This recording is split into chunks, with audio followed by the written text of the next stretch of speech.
This is universal thoughts for all beings, seeing what I'm seeing. So you can realize and recognize how we do that. It started off at 13, breaking all the rules. Cutting school or burn it up at my brother's school.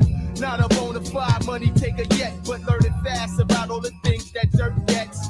Roaming the streets with my peeps in the evening, creeping. Ice pick up my Pacific Trail sleeping. Sometimes just beating people for the hell of it. I was so young that getting locked was irrelevant.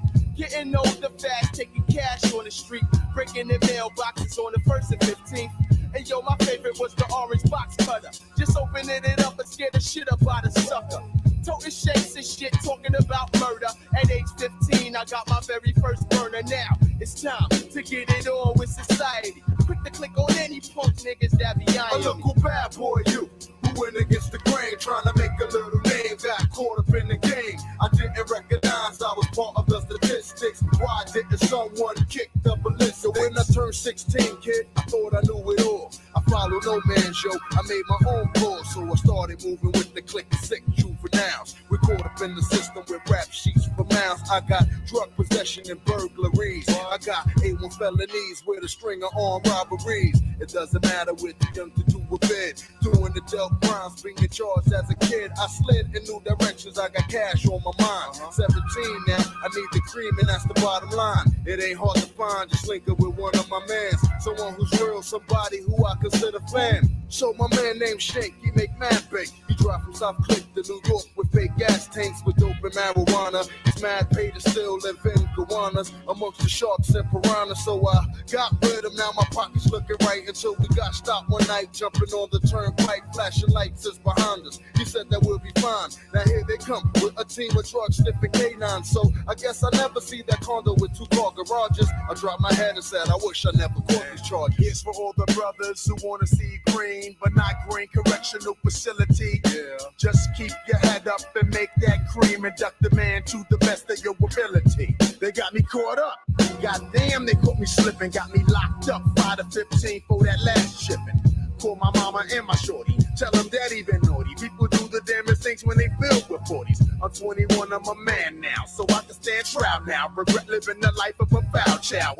Maybe being a nerd would have been cool when I reminisce on school back in the days when I used to break mad school. Now I'm rocking the sale, no bail, who catching hell fail. You turn up and forget my girl, she ain't sending no mail. They try to play ya, I hang ya, I keep my banger. Riding on prison buses, giving judges the middle finger. I blame my father sometimes, should've taught me the math. Put me on that old straight path that I'd have known to have.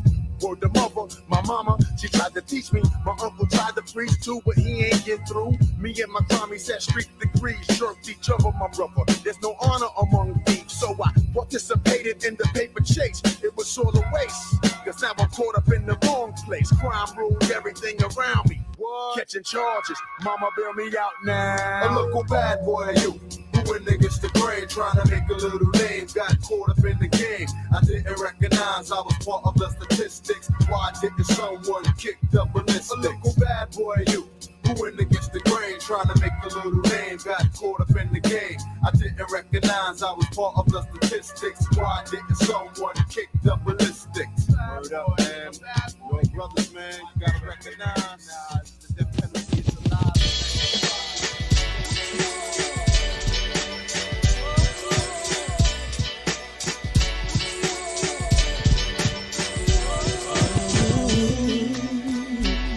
Please forgive me for my transgressions. Yo, we live in miss ghetto infested black facilities where people struggle and strive against their own abilities. I try to put the people on and tell them what they doing is wrong. An epidemic, this is prolonged.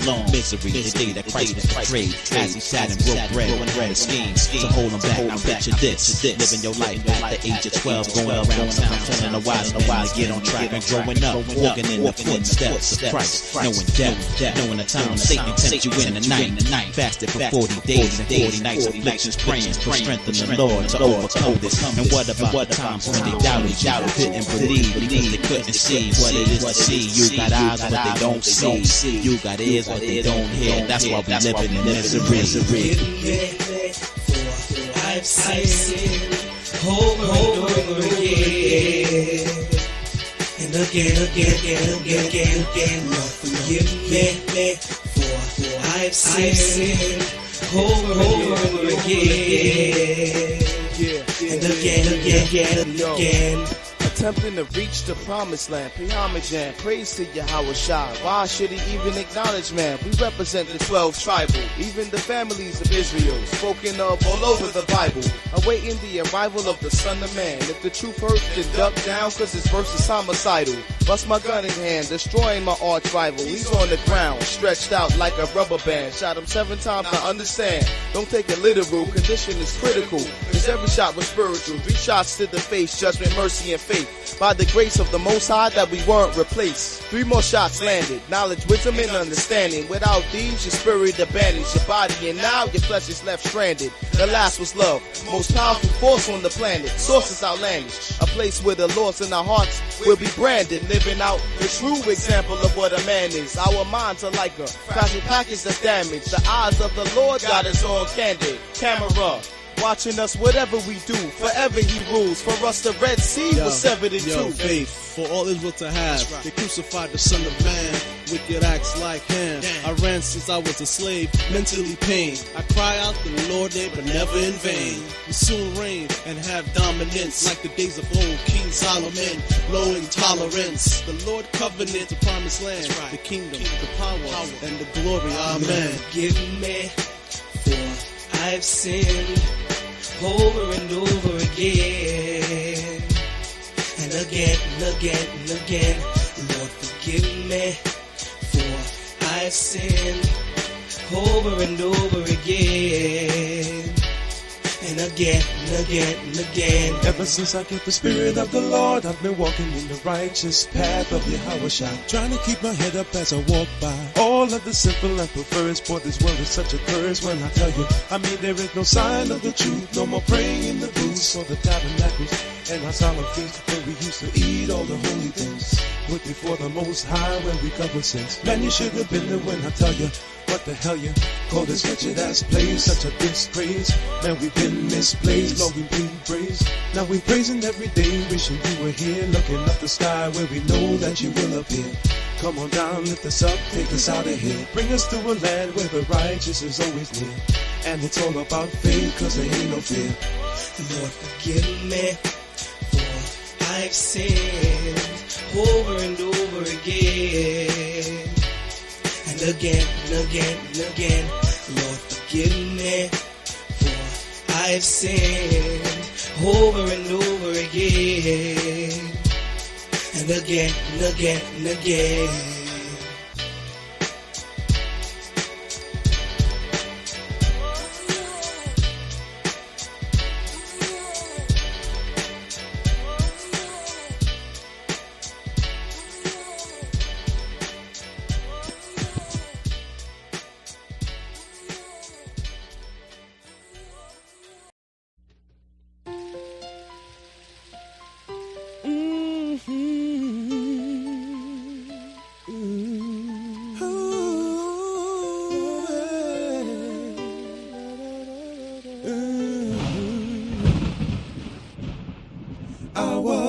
Despised and rejected, spit on and disrespected, came to my own afflicted. Why didn't they listen to me? The greatest sacrifice no other man could ever give. I gave my life and soul, knowing it would make you live. Spirit was willing, with my flesh I had to overcome. I asked my Father, pass this cup, but I was the only one to do his will, fulfill the scriptures to perfection. Lay down my life in hope of reconciliation. Christ is on his way. Will you be waiting for me? Christ is on his way. Will I find faith in thee? Christ is on his way. Come to end on this confusion. Christ is on his way. Establish eternal righteous ruling. Christ is on his way. Will you be ready for me? Christ is on his way. Oh, will I find iniquity? Christ is on his way. I bear the sins of many. Christ is on his way. How could you do this to me? Of all the families on earth, you only have I known my sheep who's lost in this world. To you my love was shown. I came to give repentance, forgiveness of your sins, to be a prince and savior, but you won't let me in. Instead you delivered me unto the enemy with all your blasphemies. How could you do this to me? Stiff-necked and stuck in your ways, you broke the covenant.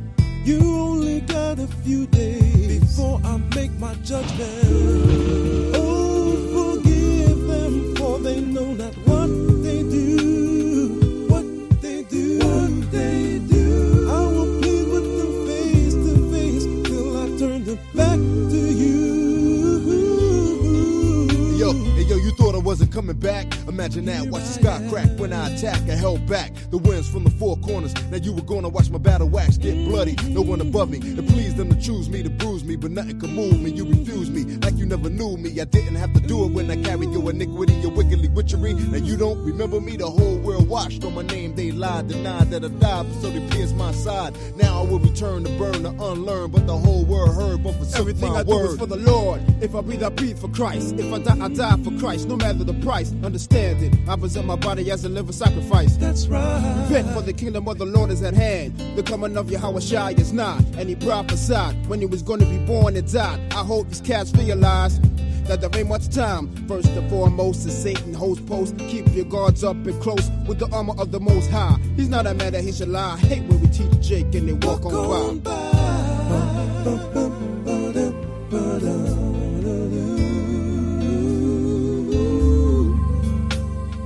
Christ is on his way. Will you be ready for me? Christ is on his way. Will I find faith in thee? Christ is on his way. I'm coming to end all this confusion. Christ is on his way. Establish eternal righteous ruling. Christ is on his way. Will you be ready for me? Christ is on his way. Or will I find iniquity? Christ is on his way.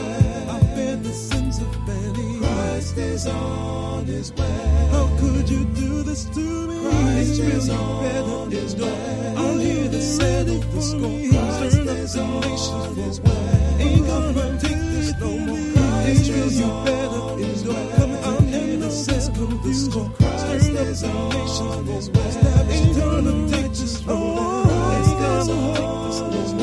Ain't gonna take this no more. Ain't gonna take this no more.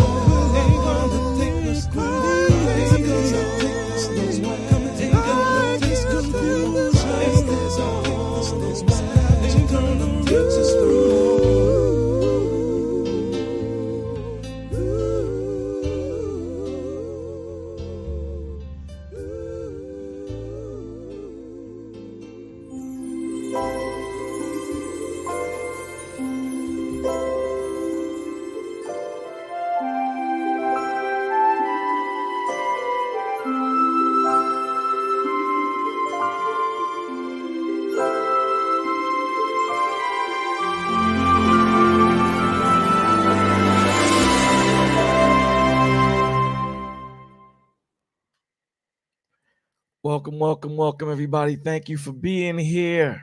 Could have been any place on the planet, but you chose to be here today, and we are so thankful. Thank you so much for being here. I got somebody in the background.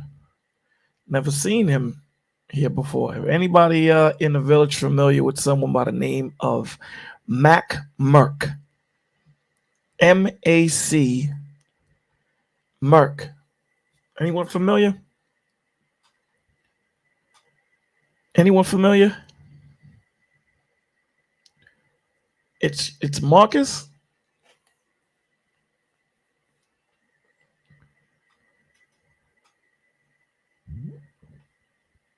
Hold on one second. Well, hold on. So this morning we was talking about talent. I see you though. This morning we were talking about Vaughn said never heard of him. This morning we were talking about talent. And if you ain't got it pertaining to what you're pursuing, you are talented. You know, everyone has some type of talent. You just got to tap into knowing who you are, knowing what your talent is. But I wanted to show you guys what I was talking about. Okay. I see you, Marcus. Okay, I see you. Give me a minute, Marcus. Give me a minute. What I wanted to show you is, we were talking, I gave the example of Bruce Lee and how people, one particular person came to him and said, I'd like to learn how to kick. And what he said to that person was kick.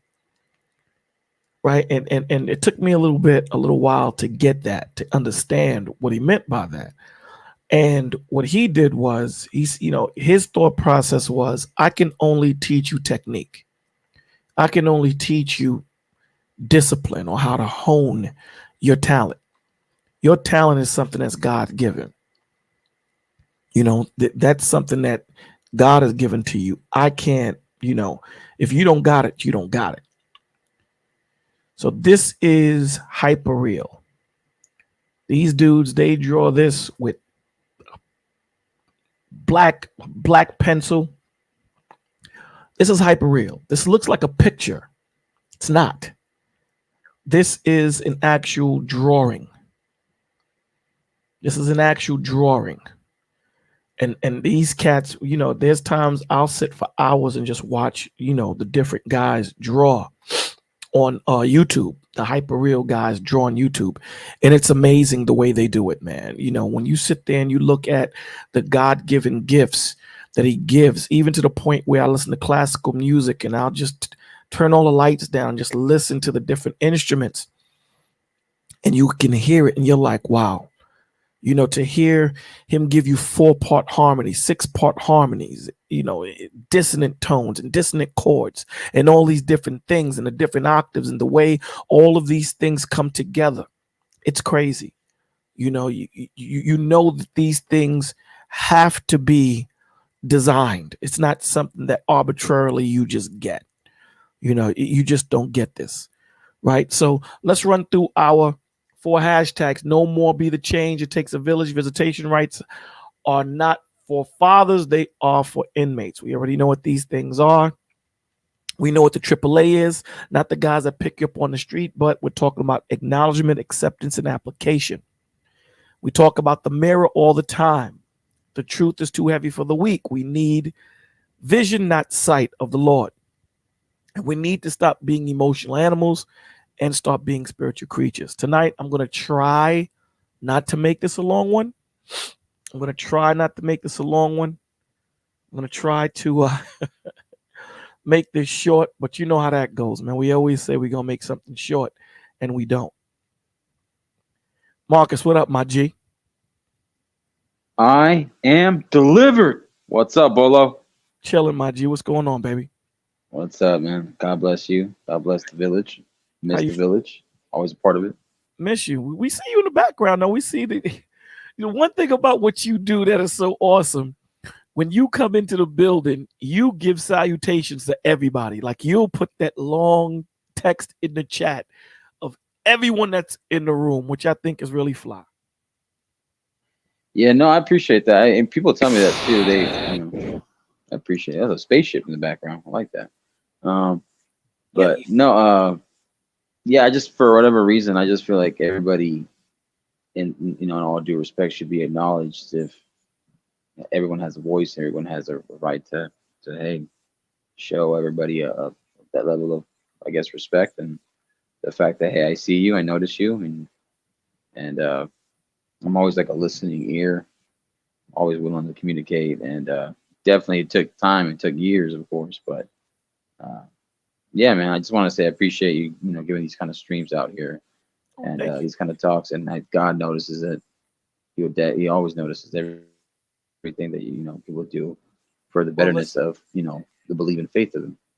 Wow, thank you, brother. I appreciate it, and again, none of this could be possible without you guys, right? You guys make this possible. You guys and your participation, because there wouldn't be a village if there weren't people and family.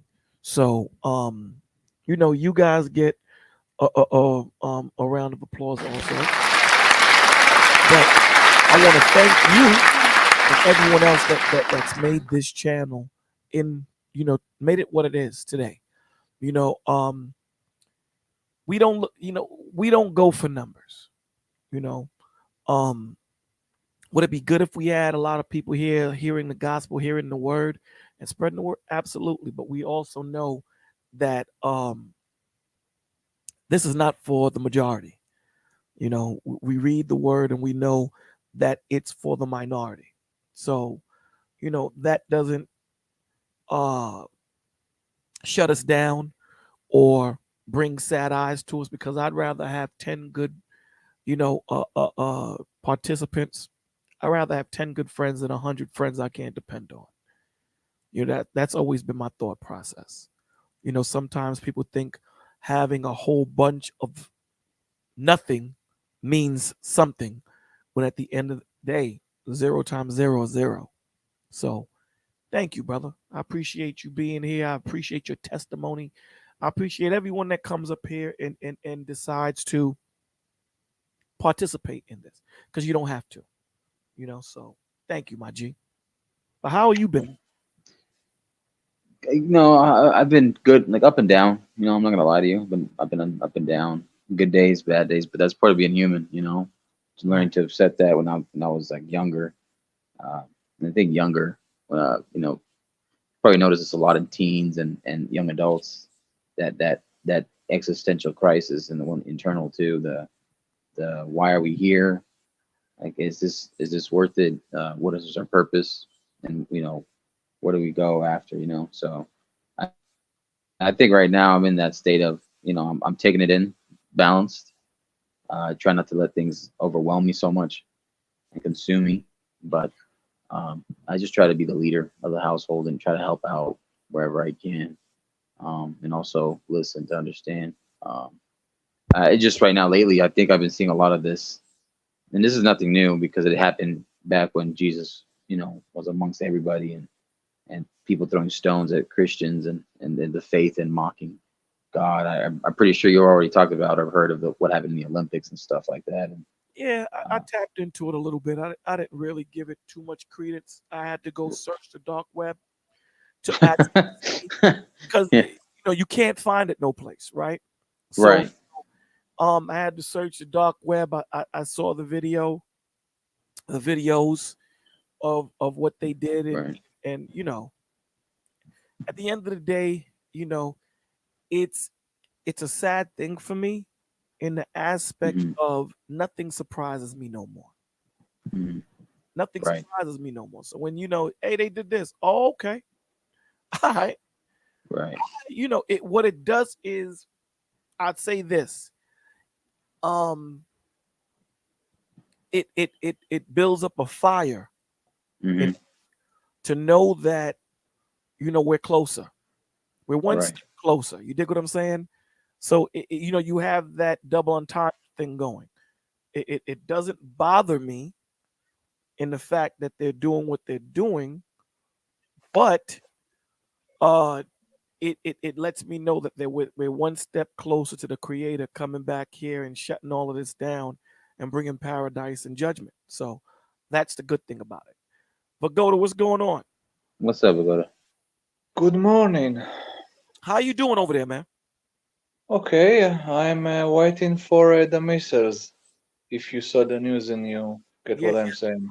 I've been watching it.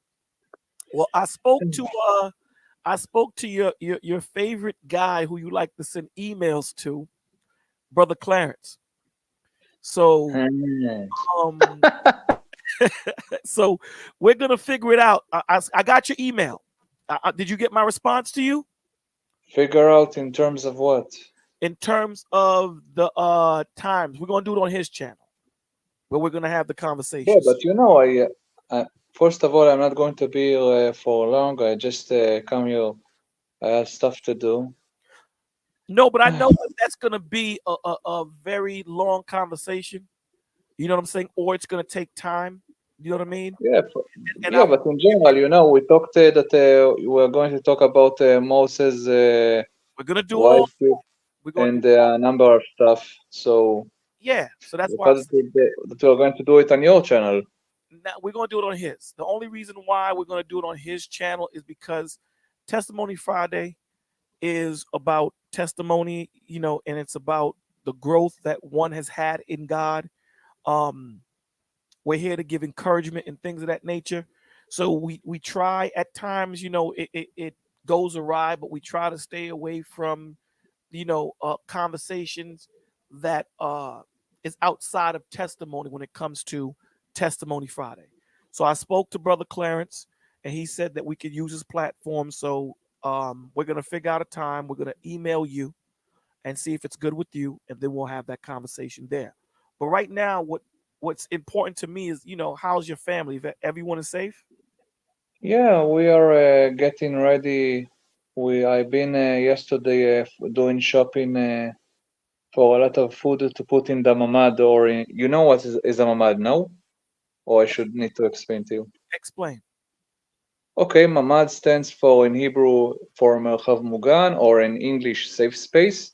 It's a special room that you have in every modern Israeli house that is made from special concrete, the walls from special concrete, and a special iron door with iron windows.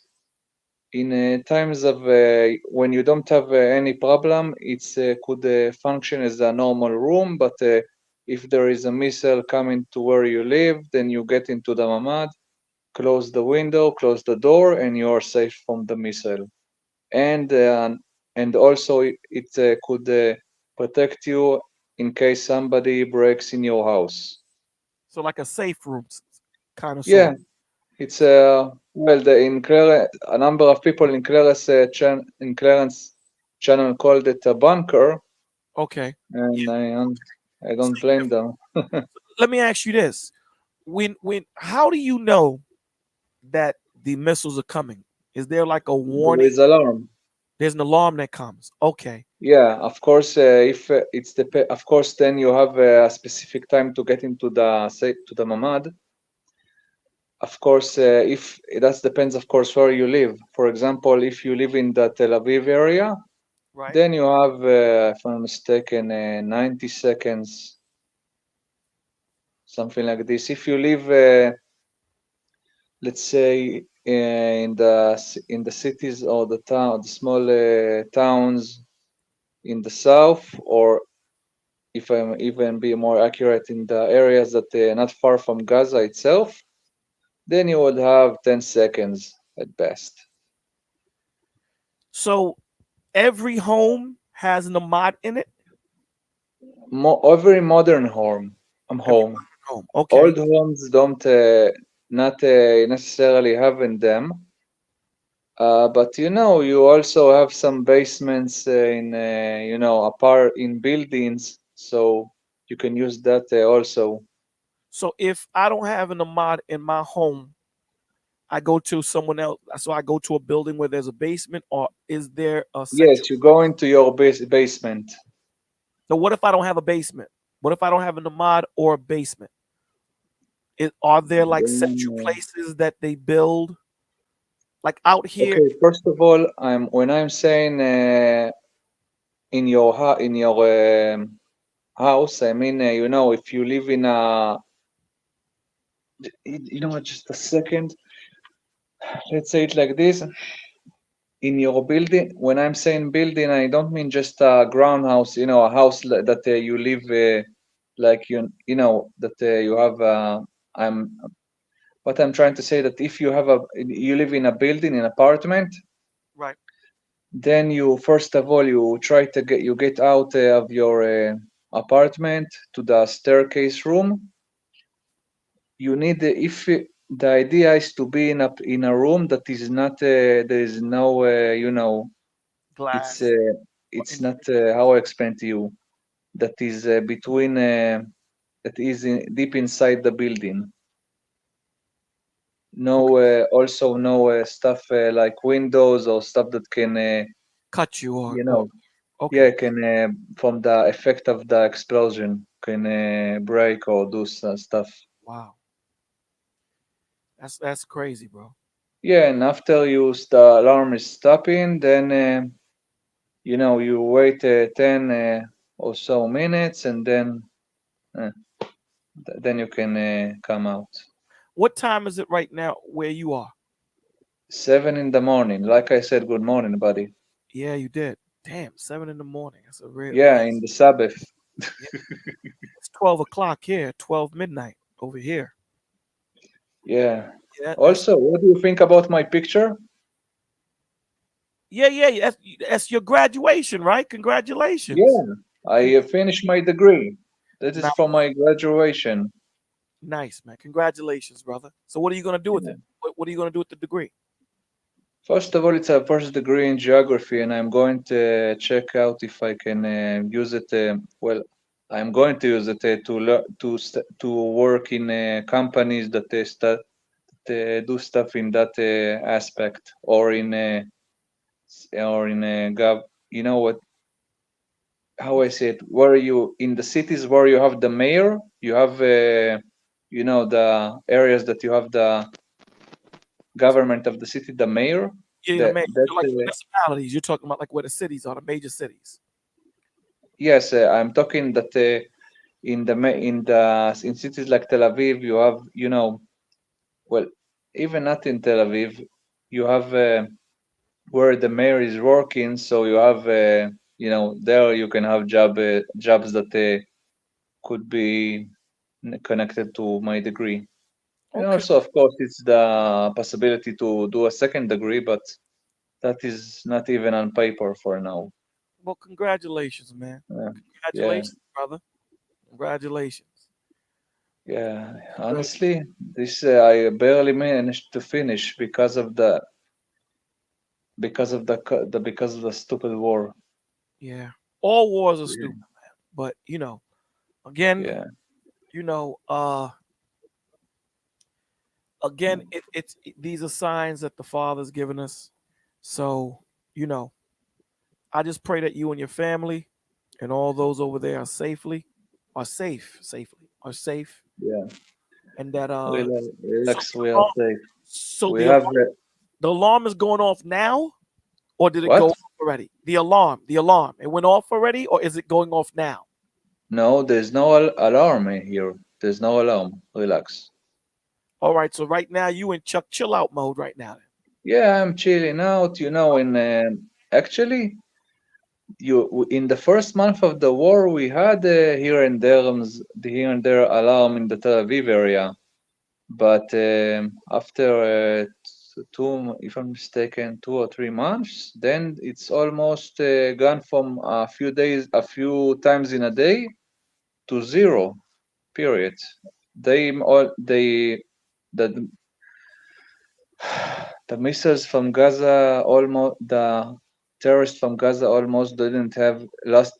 How I said, the terrorists from Gaza almost lost completely their ability to shoot missiles into the Tel Aviv area. They only shoot missiles into the to the south area, to the Negev area, to the south of Israel.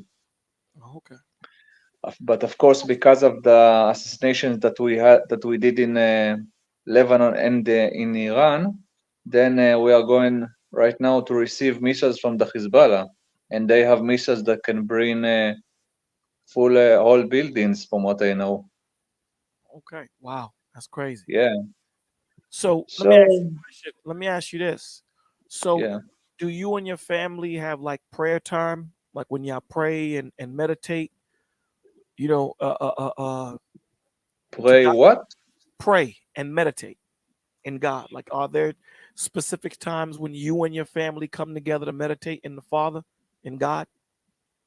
First of all, like I said to you, it's now the Sabbath, so that's alone can give you a clue to my religious status. Okay. And my parents are worse than me. So in some periods, my let's say it like this, in some degree, they said once they are atheists. But you know what? Let me tell you something.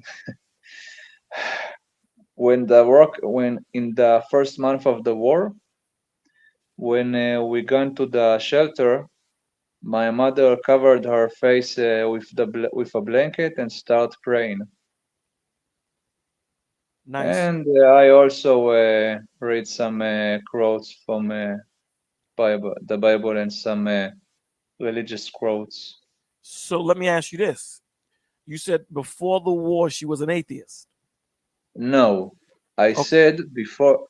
No, they said once she is an atheist. Okay. Yeah, but there's a lot of people here that see themselves as non-religious or atheist, and definitely probably if you would if you live here, if you would visit here and see in a couple of months the population here in general, then you'll probably say that the majority here are atheist or almost atheist.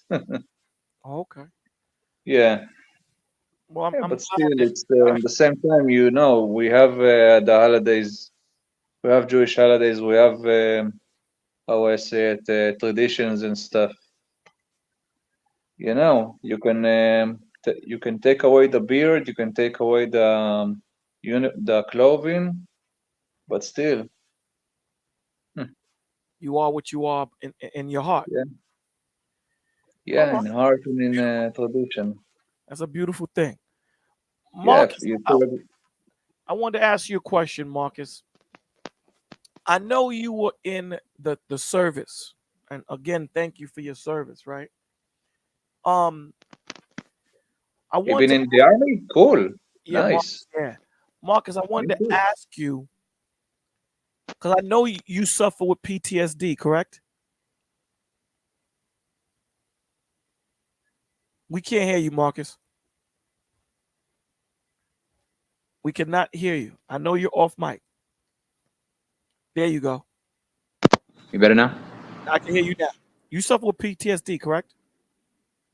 I suffered earlier in my life, especially in my early years, and then when I got out a little bit, I think it was more of that coming to terms with it, like I told you earlier, like the balance of it and stuff, and Right. understanding the reality of the duality of the actual war, but the more so of the experience, the good and the bad, and the people. So it's like a melting pot of people, just like it is in America, and just who I was with, who I got to meet, what I got to experience, and what I got to see and learn. And So it's like this. It's like when I learned about how the book. I'm sorry to cut you off. I'm sorry. no, go ahead, brother. Go ahead. Go ahead. No, it's just because I remember a saying I heard. It's the book of life was not written by a wise man, but written by a person who made many mistakes. So yeah, I just for me at least that it's funny because somebody said that and it stuck with me, and I'm like, well, in the Bible, there's many wise people that wrote, but they also experienced as well. So What yeah, what made them wise was learning from their mistakes. right, You know what I'm saying? Learning from their right, mistakes and not being so hard headed. But here's the right. question I wanted to ask you, right? How was it, switching your mind from military life back to civilian life? PTSD and all that stuff, coming Right. from where you came from. How was it? How hard was it? If it was easy, what was the transition? What did you go through? It was tough in the basis of when you're in there, right? You're in the service. You feel like you're part of a brotherhood, and you feel like you're part of a bigger cause, regardless of politics, regardless of whatever a mission is, and etc. But it was difficult in the time of that camaraderie at times, the hard times you went through, and the fact that any day could be your last day, whether it's out in training or you're deployed or you can be stationed anywhere, whether it's locally, internationally. Anything can go wrong.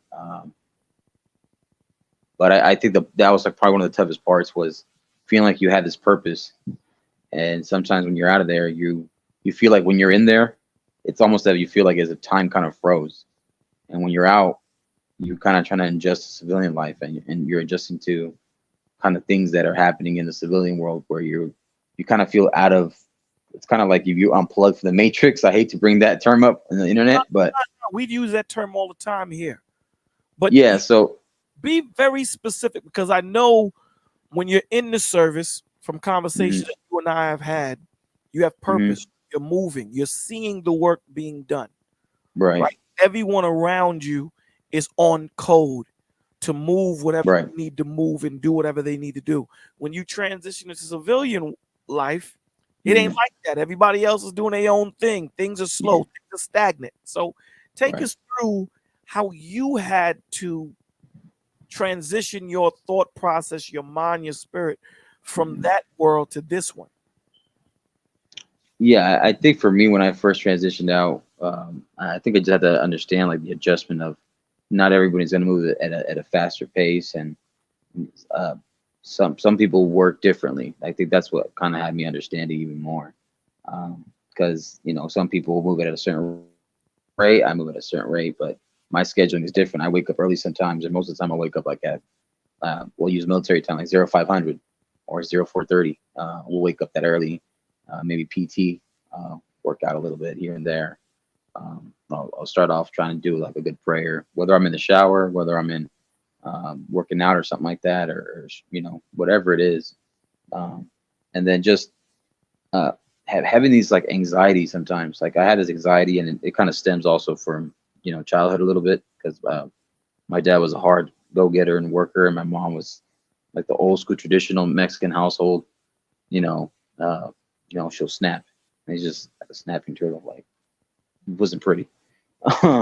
But you know, I think some of that conditioning of that anxiety, like that like, hurry up, people, like, you know, come on, let's get a show on the road or something like that. And I have to understand too, like, hey, just because I lived a certain experience of life and got to do certain things doesn't mean everybody did the same thing that I did.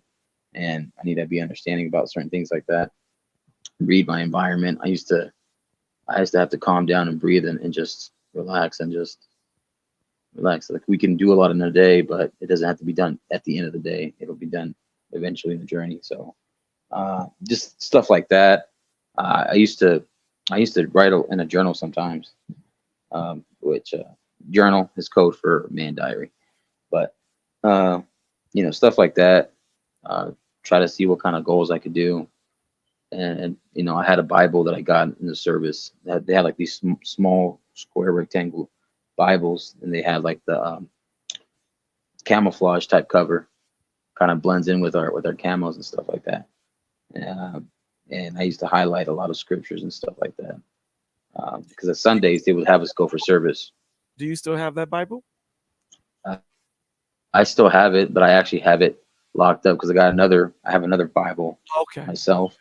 Okay. But I have that one as a kind of like a time chamber, like a time capsule type thing. Absolutely. My mother actually, she has my military decorated like uniforms and stuff like that, my medals, ribbons, and badges. Because my mother, she's still proud of kind of stuff like that. I told my mother to hold on to those. The mothers always hold on to that stuff: the diplomas, the degrees, the passports, Social Security cards. The fathers, mothers hold on to all that stuff, man. I think that's universal. That's universal, no matter what. Right. Like my dad would hold on to the money in the socks type stuff, or like stuff like that. You know what I'm saying? What'd you say, Pagoda? What's up, Jordan? I said, isn't that called hoarding? No. Basic. No. Sometimes it could be. It can get crazy, but you know, the moms hold on to the important paperwork.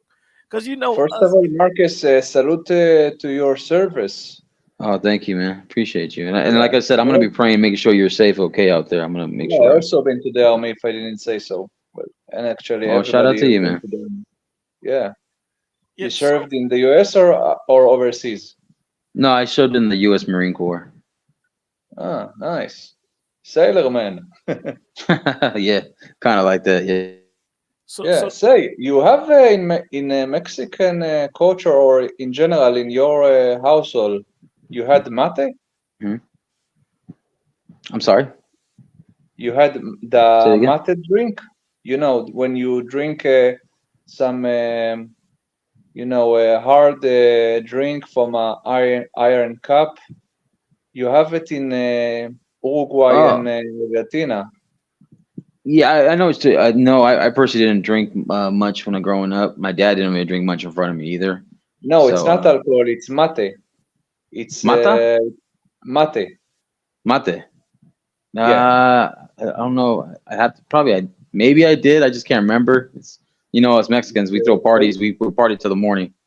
Yeah, it's Actually, okay. yeah, Well, it sounds fun. yeah, yeah. I know other drinks that Mexicans like to have, but we don't. I don't really drink that kind of stuff that much. Yeah.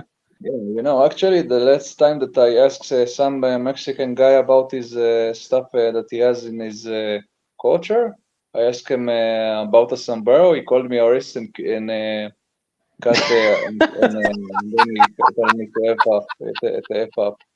I asked him what is different between you and the others. What is exactly in terms of clothing? He said This guy, he what probably different clothing thought, stuff. Vagoda probably thought he's like, this guy's gonna wear a poncho liner and get No, the I asked him sombrero and the stash. what is different between you and the other in terms of clothing? What you have? You wear sombrero all the time or something? And then No, I no, asked no, if he no, no, no, agreed. no, no, no. Well, To that. I mean, yeah, we And could then he have started to sombreros. call me a racist and stuff. What the hell? I just I get where you're coming from. brother. I get where you're coming from because there's I don't know, have you guys ever heard of this spicy? It's like a spicy sauce bottle called Tapatio. Have you guys ever heard of it? Tapatio? Yeah. No. Yeah, You I've know heard how of on it. the cover of Tapatio, there's a guy with the sombrero and the mustache and the It's like a mariachi, like pinote? yeah, it's like a hot sauce. It's like a hot sauce for food and stuff, like a condiment. But the on the cover of that Condom? bottle, no, It not was the condom condom, thing? not a condom, a condiment, Oh, okay. condiment. What's the condiment? So on this guy's crazy. This guy's crazy. Hot on the hot sauce. There's a guy in the cover of the wrapper, and he has the sombrero and the mustache, and like you said, like the stereotype, but the funny, like it's just a culture because that's like mariachi type stuff. That's how he's dressed, like mariachi. But yeah, Mexicans do tend to sometimes, depending on what they're doing, they will wear a sombrero. That's just something that they've donned over the years. But But let like me you're ask asking, basically, go you. ahead. Let's get back to because Yeah, let's get back to it. Yeah. yeah. Let's not got too. I wanted to ask, let me ask you a question, man. When you were overseas doing what you were doing, right? Doing what you were doing, how did knowing that at any given time that you could get shot, knowing at any given time anything can happen, how did you live with that thought? So how did you live with that thought? Did you pray all the time? Like take us through your daily thought process when you went into these crazy places where you had to regulate. So first, I think I did was clearly always have my faith, my belief with me that, I just like I carried a rifle, I also carried a Bible in my left breast pocket or in my cargo pocket. I carried that with me. And then I thought of just the bravery of it. I thought of being confident, but not cocky, however, but confident, and understanding that there's people to the left and the right of me depending on me, making sure I do my job, just like they are to make sure that they themselves are depending themselves on, make sure they do a great job and coming back home. But also, to be honest, I didn't really join the Marines to go and delete somebody. That was never my intent. Right. My intent was just to be a part of something special and to be a purpose and to test myself and to prove to the haters wrong. That right, the ones who probably looked down on me or probably thought maybe, oh, who's this guy? Is he going to do it? And just something for myself too, like this test of perseverance and. So let me ask you. I'm glad you said that. So let me ask you this. And one last thing, real. Go ahead. Quick. One last thing. If somebody in the Bible was able to go through being crucified and pay for our sins and die for our sins, why can't I do that for our country? Okay. So let me ask you this. Because hold on. So let me ask you this, because the last couple of days, we do the morning reads. Mm-hmm. And the last couple of days, the mantra has been faith, trust, confidence, conqueror. Right? That's been the mantra. We did a show Wednesday about the effects of fear and how it could cripple you. Right? Through your faith, how did you build your strength? How did you, because we all fear at one time, right? That thought process, that thought comes into our mind, but it's up to us to gain control of our members to be able to fight it off. So through your faith, how were you able to fight it off? What prayer did you use? What psalms did you use? Like, take us through the steps of what a soldier would go through, in particularly you, what you would go through when you would have those thought processes where you're trying to, the naysayers, the people that thought that you couldn't do it, all these different thoughts that come into your mind that tries to weigh you down to keep you from doing what you need to accomplish to get you to where you need to be in the Father. So take us through that thought process. Yeah, the thought process of conquering my fears and stuff like that, and that mentality and stuff. I understood that before there could be a physical warfare, there's a spiritual and a mental warfare. So that's where I really had to face it first, because your battle is from within. I remember, you remember the movie called The Replacements, and it ties into what I'm You getting talking about at. with Keanu Reeves? Right. Yes. And there's that line that Gene Hackman tells Keanu when he's like, I look at two individuals, two men, the man you are and the man that you're going to be.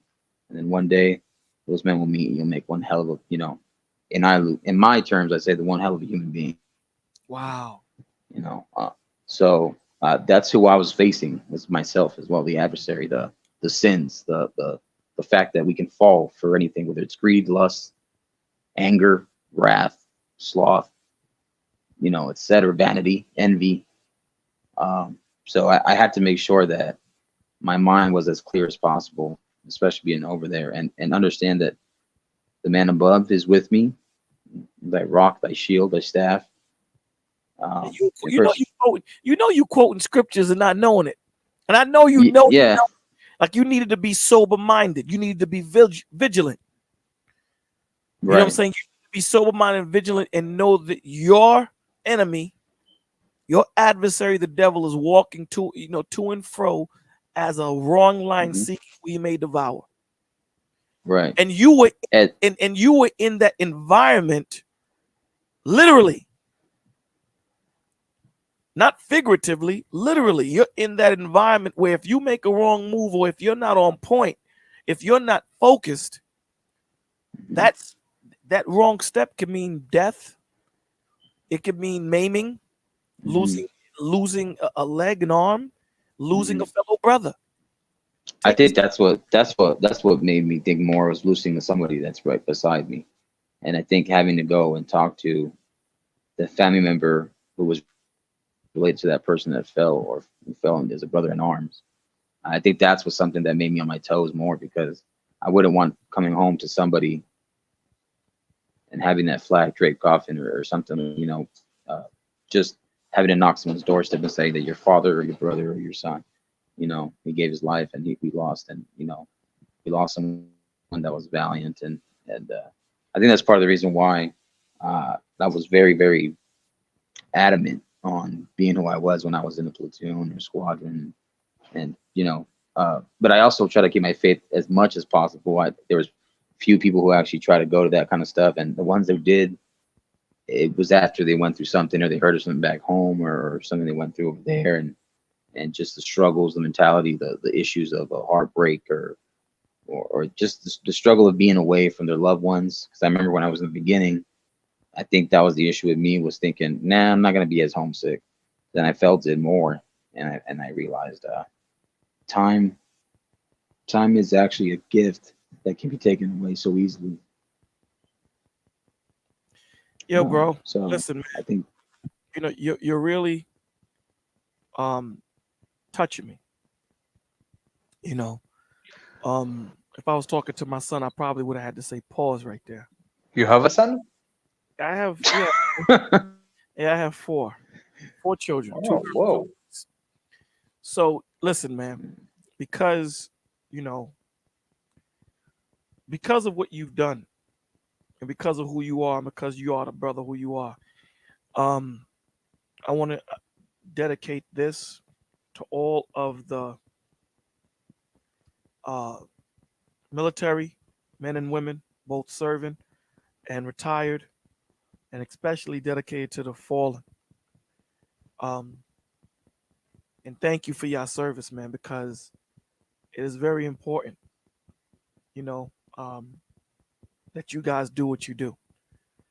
So this is what I'm going to do. Thank you so Thank much, you. man. This is for you, brother, and all of your fallen brothers and sisters, and all that are serving. That wasn't exactly what I was looking for. Excuse me. I'm I was sorry. gonna say that's more to beat of a dance. I like it though. That was very fitting, That's or not. not. That's not before. Hold on, my G. Hold on. Hopefully, this is it. After that, I have some few things to say to you guys. Sure. Rest in peace. Rest in peace to Whitney. Rest in peace, man. But thank you, brother, for your what you and your fellow brothers and sisters have done um for us. Thank you. Yeah. You know, No, I appreciate it. Can I just do one last thing too? absolutely, brother. Go ahead. Floor is yours. Rest in peace to Sergeant Rojo, because he passed away being stationed back home, and he had just had a newborn baby Wow. with his wife, and he actually passed. We want to know how he passed away. How? He passed away trying to help somebody in the middle of the freeway with a broken car, and they, ran him over. And at that time, I was a corporal back then, but he was a really good guy. He was a good teacher, good instructor. He had served and went overseas too. He passed away. And, very good spirit, good energy. He wasn't like one of those guys who was like, how do you say, very stern and cold and stuff. He was actually had a smile on his face, and he was happy to be a father. And I believe he was a believer as well at the time. But he passed away like that, just in the middle of the freeway. And he had just gotten a promotion too, which, but it was his time. So God knows all, and God will be all. So he Well, passed away. We'll put a prayer in for him. What was his name? What was his name? Sergeant Rojo. Sergeant Rojo. Sergeant Rojo. He passed away back in 2016. So it's just somebody like that. People like that get taken, and Corporal Thomas too. He made it back. He was actually part of the tank school with me. Cool guy, but he was also one of those dudes. He was confident. He was a leader. He passed away in a motorcycle accident coming back home in North Carolina. He didn't make it. And, it's just unfortunate. And people like that. I don't forget about people like that left a mark on my life. And at the time when I was a young private first class Lance Corporal at the time, I looked up and I learned a lot from people like that. You know what I'm saying? So, yeah, shout out to people like that. Individuals, rest in peace. As they say in the Marine Corps, rest in Valhalla. We'll definitely put up a prayer for them and their families. Yeah. Never forgotten, always remembered. And the reason why I asked you those questions is because, we did a show and we played a video for it was a documentary that was filmed in LA. And it was called Death's Alley. There's an area in LA called Death's Alley. And they specifically had a school put in Death's Alley. Drive-bys, or anything and everything that you can think of, this would happen. I mean, to the point where this young reporter is asking these children, these young adults,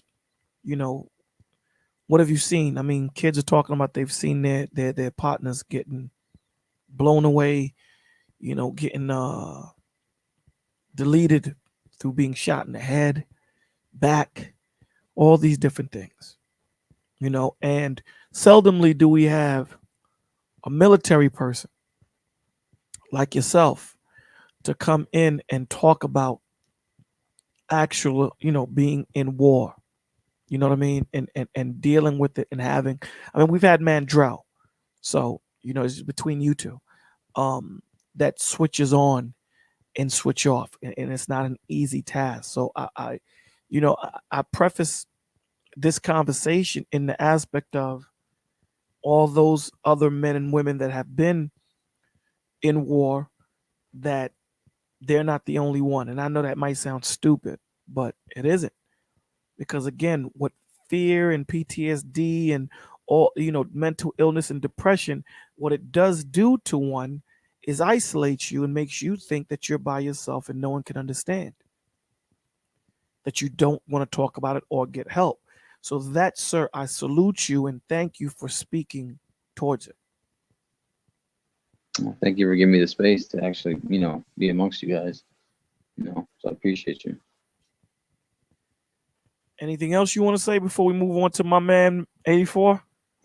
Oh no, man. Just, you know, everybody, I think nowadays, I think it's a good message. I know it's gonna sound cliche, but just try to help out each other and be kind to each other as much as you can, regardless of political or religious beliefs, and you know, just try to be a decent person to your neighbor, to your left, to your right. And you never know what's the last day. If you have issues with somebody, yeah, understand if it's even worth it, and you know, life's too short. So That's not cliche at all, brother.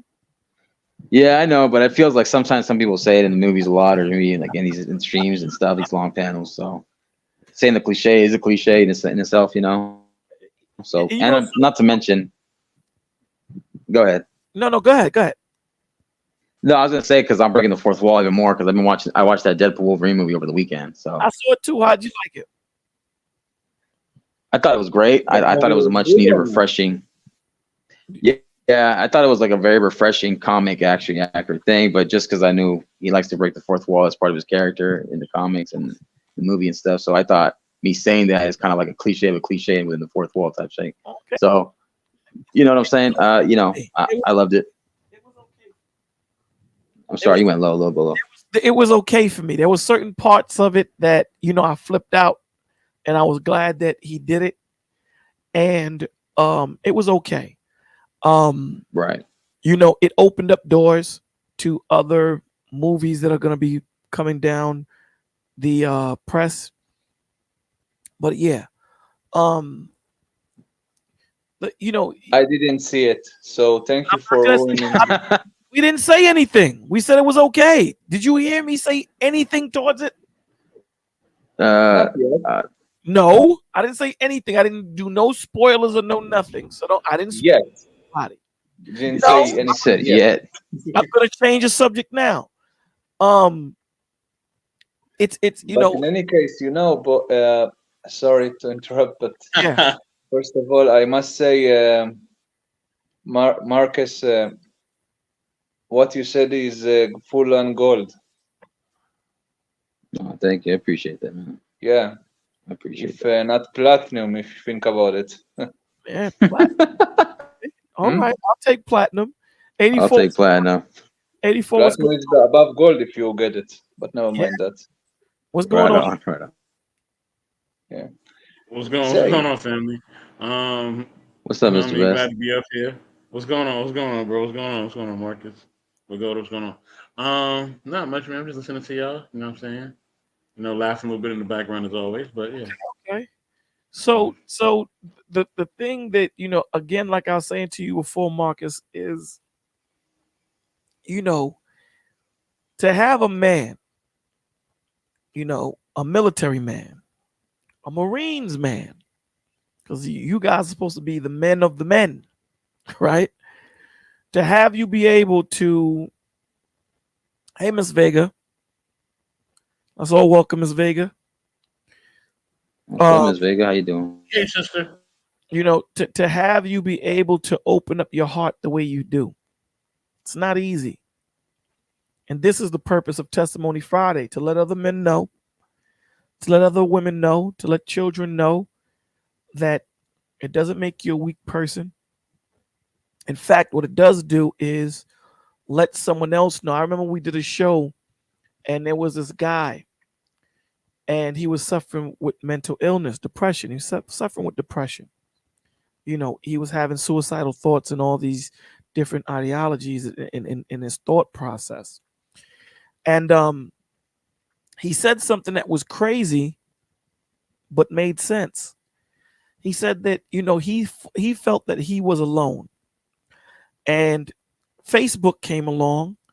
And when he jumped on the Facebook, he found this Facebook group where other men and women and young adults thought about, you know, suicide and things of that nature. And he felt happy in the aspect of he wasn't alone, you know. And when we did the show, a lot of people were like, I don't understand that. I was like, you don't take your mind out of the suicidal thought process. He was isolated.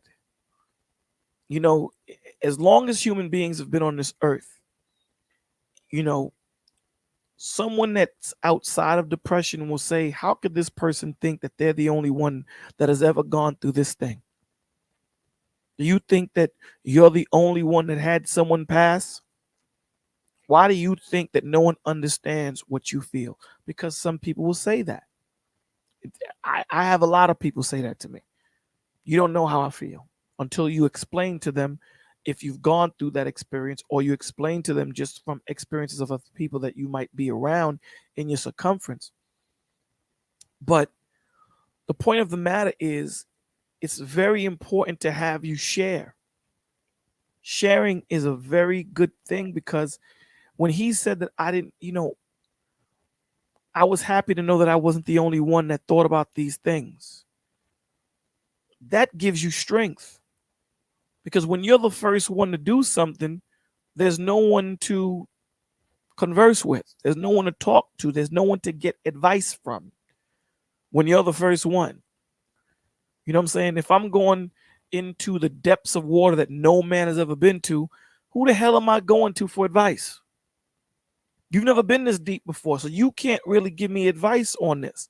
I'm going to be the dude, if I survive it, giving advice to the people that come up from behind me, because they're going to attempt to do what I just did. So for you to be able to open up and share your strengths, your weaknesses, what you went through, your ups and downs, it's a beautiful thing, man. And I appreciate it. And this is what Testimony Friday is all about. And I appreciate you for it. So thank you again, man. Thank you again. Yeah. No, and I did want to say I think it's important for me to realize what you just said, because no, I'm not even lying to you. I'm not bluffing. That's one of the things I told myself when I was younger. Somebody else is struggling out there worse than I am, and somebody has nothing or less than I do out there in the world. So, you know, I got to make sure I understand that what I have, I can't take it for granted. And I just got to understand there has to be a bigger purpose and a bigger message to this, because I feel like I'd be spinning in the face of people who busted their backs and you know, aren't here, or still working, still grinding, still getting up every day. That's why in The Bronx Tale is one of my favorite movies, because that line that Robert De Niro tells the Coligero, he tells him he's not a strong man. He's talking about the gangster Sonny. He said that's not a real man. He's like, the working man, that's the tough guy, that's the real guy, the one who gets up every day and has to understand that he has to put on his pants on every day, like, and do what he has to do. And you know, stuff like that always sticks with me. And I always look at other, you know, people around the world and in more impoverished countries, less fortunate people, may not have all their arms, may not have all their senses, may not be able to walk, or paralyzed. You know, babies that aren't even born that get deleted. You know, stuff like that. You have these just crazy viruses. You know, whether it's Ebola, whether it's what happened, you know, a few years ago across the world. So, you know, stuff like that. So, yeah, I think that's part of something that I kind of pick myself up from and say, hey, stop complaining and persevere and have that strength to get up every day, you know. But see, and what people don't realize, you know, everything that you were saying, and there was a reason why I said that you quoting scriptures, and the beauty in the way that you did it. You don't have to always bring in the book. Because what's going to happen is when they hear your words, what they're going to say is, well, brother, where did you get that thought process from? And then that's when you're going to lead them back to the source, right? To the Father. Yeah. So knowing how to deliver this message so that it resonates, because the way you're giving it through the experiences that you've gone through that's going to connect with someone else about to go through what you went through or is right now going through what you went through. You're already on the other end. So whether you messed up, whether you slipped, bust your face, whatever, there's experience that you have that that person is going to need. Don't do this because I did that and it didn't work. You know, do this. You know, this is how you need to do that. And this is where having faith in the Father is so important. This is where that relationship with him is so important, because when we go into those things, when you said that, you know, you had your rifle in one hand, your Bible in the other, and you would walk and say prayers and things of that nature. That is so, you know, when you said that it's a spiritual warfare before it becomes a physical thing. Because before it becomes a physical thing, it has to affect your mind first. That fear has to penetrate your mental, your emotional, and then it goes into your physical last, because it shows forth through your emotional and mental and your spiritual and your physical. That's how it shows forth. So before you actually get scared, it penetrated those three bodies first. It shows forth in evidence in the fourth, which is your physical.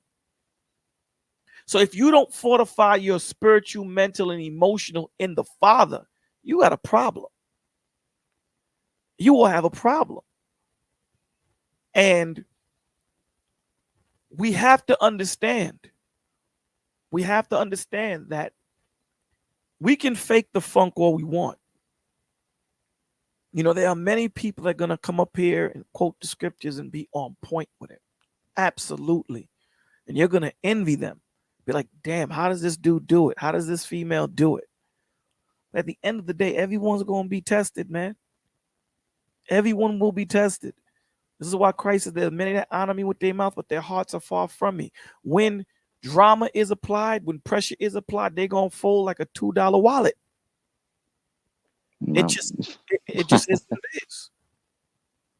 You apply enough pressure, you see if you make diamonds or not. Absolutely. And here's the crazy thing, man. Anything anything of value that I've seen, anything of value that I've noticed in my life, my short 51 years on this planet, that I've noticed, anything of value, you always had to dig deep to get it. It was never easy to procure. Never. Nope. Whether it's you digging for diamonds, whether it's you digging for platinum, like Vagoda was saying, gold. You don't dig for platinum, you create platinum. Platinum is a metal that's made from a number of metals, and gold is one of them. I stand corrected. You still had to dig to get those other metals to come together to form platinum. You know what I'm saying? To get to that point of where you are to where you need to be. Exactly, Von Bryant, trials and tribulations. You know, to get, you know, to become the man that you needed to become, you had to go through some stuff. I say this all the time, Marcus and Vagoda. If the mountain is smooth, you can't climb it.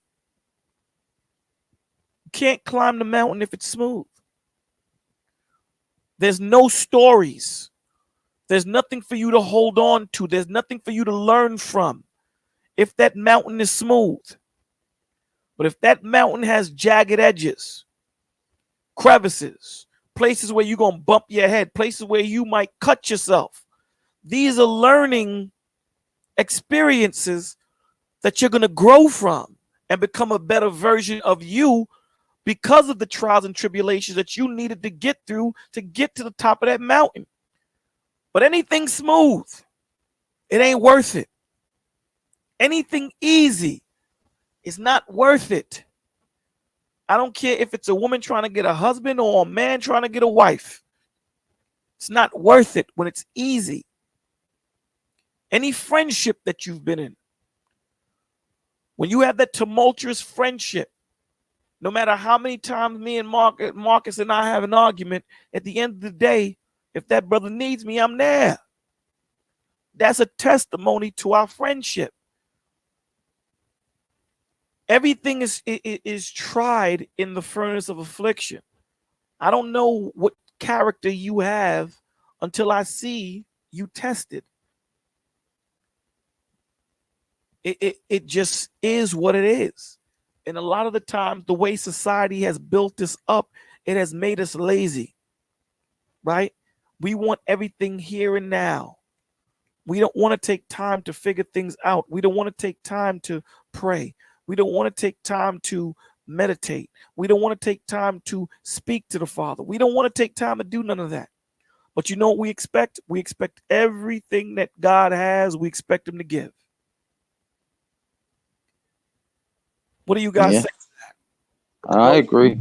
I definitely agree. Yeah, I agree. Yeah, Bolo, first of all, you know, I forgot to tell you something. You said that this is about testimony, no? Yes, sir. You have a testimony? Yeah. Well, I have. Remember that we talked about Abraham? Correct. You know, I know a story, a big story about another Abraham that also sacrificed his younger son. No, I mean, yes, he's a son, Okay. but not to God. And unfortunately, the person that he sacrificed his son to didn't had mercy on his son. Wow, that's crazy. Yeah, you want me to tell you for 5 minutes that story? Yeah, sure. Give me the story. Okay. The story of that Abraham guy is well, the Abraham guy was a spy in Lebanon if I'm mistaken, 3 decades ago. He was called back then Abraham. He was a Shia, yeah, was a Muslim Shia, and he was captured by the Hezbollah, the same sickos that are going to send missiles on us every day now. And they tortured them physically and mentally. And one day they brought his infant old baby next to him and asked him if he's a spy and they asked him to confess. He hesitated for a second and then he still said that he's not a spy. And you know what then happened, Bolo? They sacrificed his son. No. Yes and no. The Hezbollah people that tortured him and brought his son 2 meters next to him, burned his son alive, his baby infant son next to his face. Okay? That's crazy. Yeah, and those the same animals that did this to his son are 5 minutes are north to our border. Okay, listen. Tell the story. We want to hear the story, but we don't want to get struck. You know what I'm saying? We don't want to get struck because sorry. When we do that, we get struck. So you can I tell think, us. do you have an echo by any chance? We go to? No, I don't hear echo. You got an echo? I kind of hear like the. You hear me echoing? Nah, you good. At least from my perspective, you good. Okay. I think I need to take again the phone to a laboratory to see. Check it out. Get some platinum. Get an email. Get some platinum. Actually, why not? Why not? Yeah, but that right But there. in any case, about the story, the reason that he lied to the people of the Hezbollah is because if he would tell the truth that he's a spy, then they will take out him and all of his family and his son. That's what he said later. Well, see So that's fool. yeah, That's that's that's that's a that's oh man. You know, that's up in the air with me because the reason why I say that is it's a difference between what Abraham, did with God and what Abraham did towards his country. with the Satan, with literally demons. If you Right. think about it, You know with what I'm those saying? fucking camels. So, there's a big difference. You know what I'm saying? So I get it. I understand it. I do get it. However, this is where, no matter what we're going through, no matter what we've been through, that we have to understand that in him, we are everything. Outside of him, we're nothing. We're nothing outside of him, right? When we look at Nahum chapter 1, verse 7, it says, "The Lord is good, a stronghold in the day of trouble, and he knows those who take refuge in him." He's not stupid. He knows those that run to him when there's issues. The Lord tells you, run to me quickly. Make haste. You know what make haste means? Soon as you hear noise, I'm running to him. Like when you were a child and you were sleeping and you woke up. Soon as you heard a noise, what did you do? You ran to your parents' bedroom. You didn't wait. Not like the movies. You know how the movies are. You didn't go down the hallway, go downstairs and see some dark shadow and then you ran to your father and mother's room immediately. See, what the enemy wants us to do is say, we don't need God. God is a second thought. God is an in case of. I'm going to try and handle this myself, Vagoda. And if it doesn't work out, then I'm going to go holler at God. When God should be the first line of defense, period. I have a problem. Let me go talk to my pops about it. I'm sure that him and I will come up with something. I'm sure that he'll point me in the right direction in which way I need to go and how I need to handle it. This is why it is so important that you make sure that the people that you have around you, the men and women that you have around you, are on the same journey as you. Lord tells you in the scriptures, the night and darkness, night and darkness, they're both the same. Light and darkness, light and darkness can't be, they can't hang out. Righteous and wickedness can't hang out. Now, that doesn't mean that you can't be in a place where wickedness is to minister unto wickedness. That means you cannot hang out with wickedness. There's a difference. There's a big difference. So when people say, Bolo, you're all over the place, you're in all these different channels that normally, and here's a crazy thing for Goda and Marcus. I go to these channels and they'll tell me, Bolo, you don't belong here. They'll tell me this.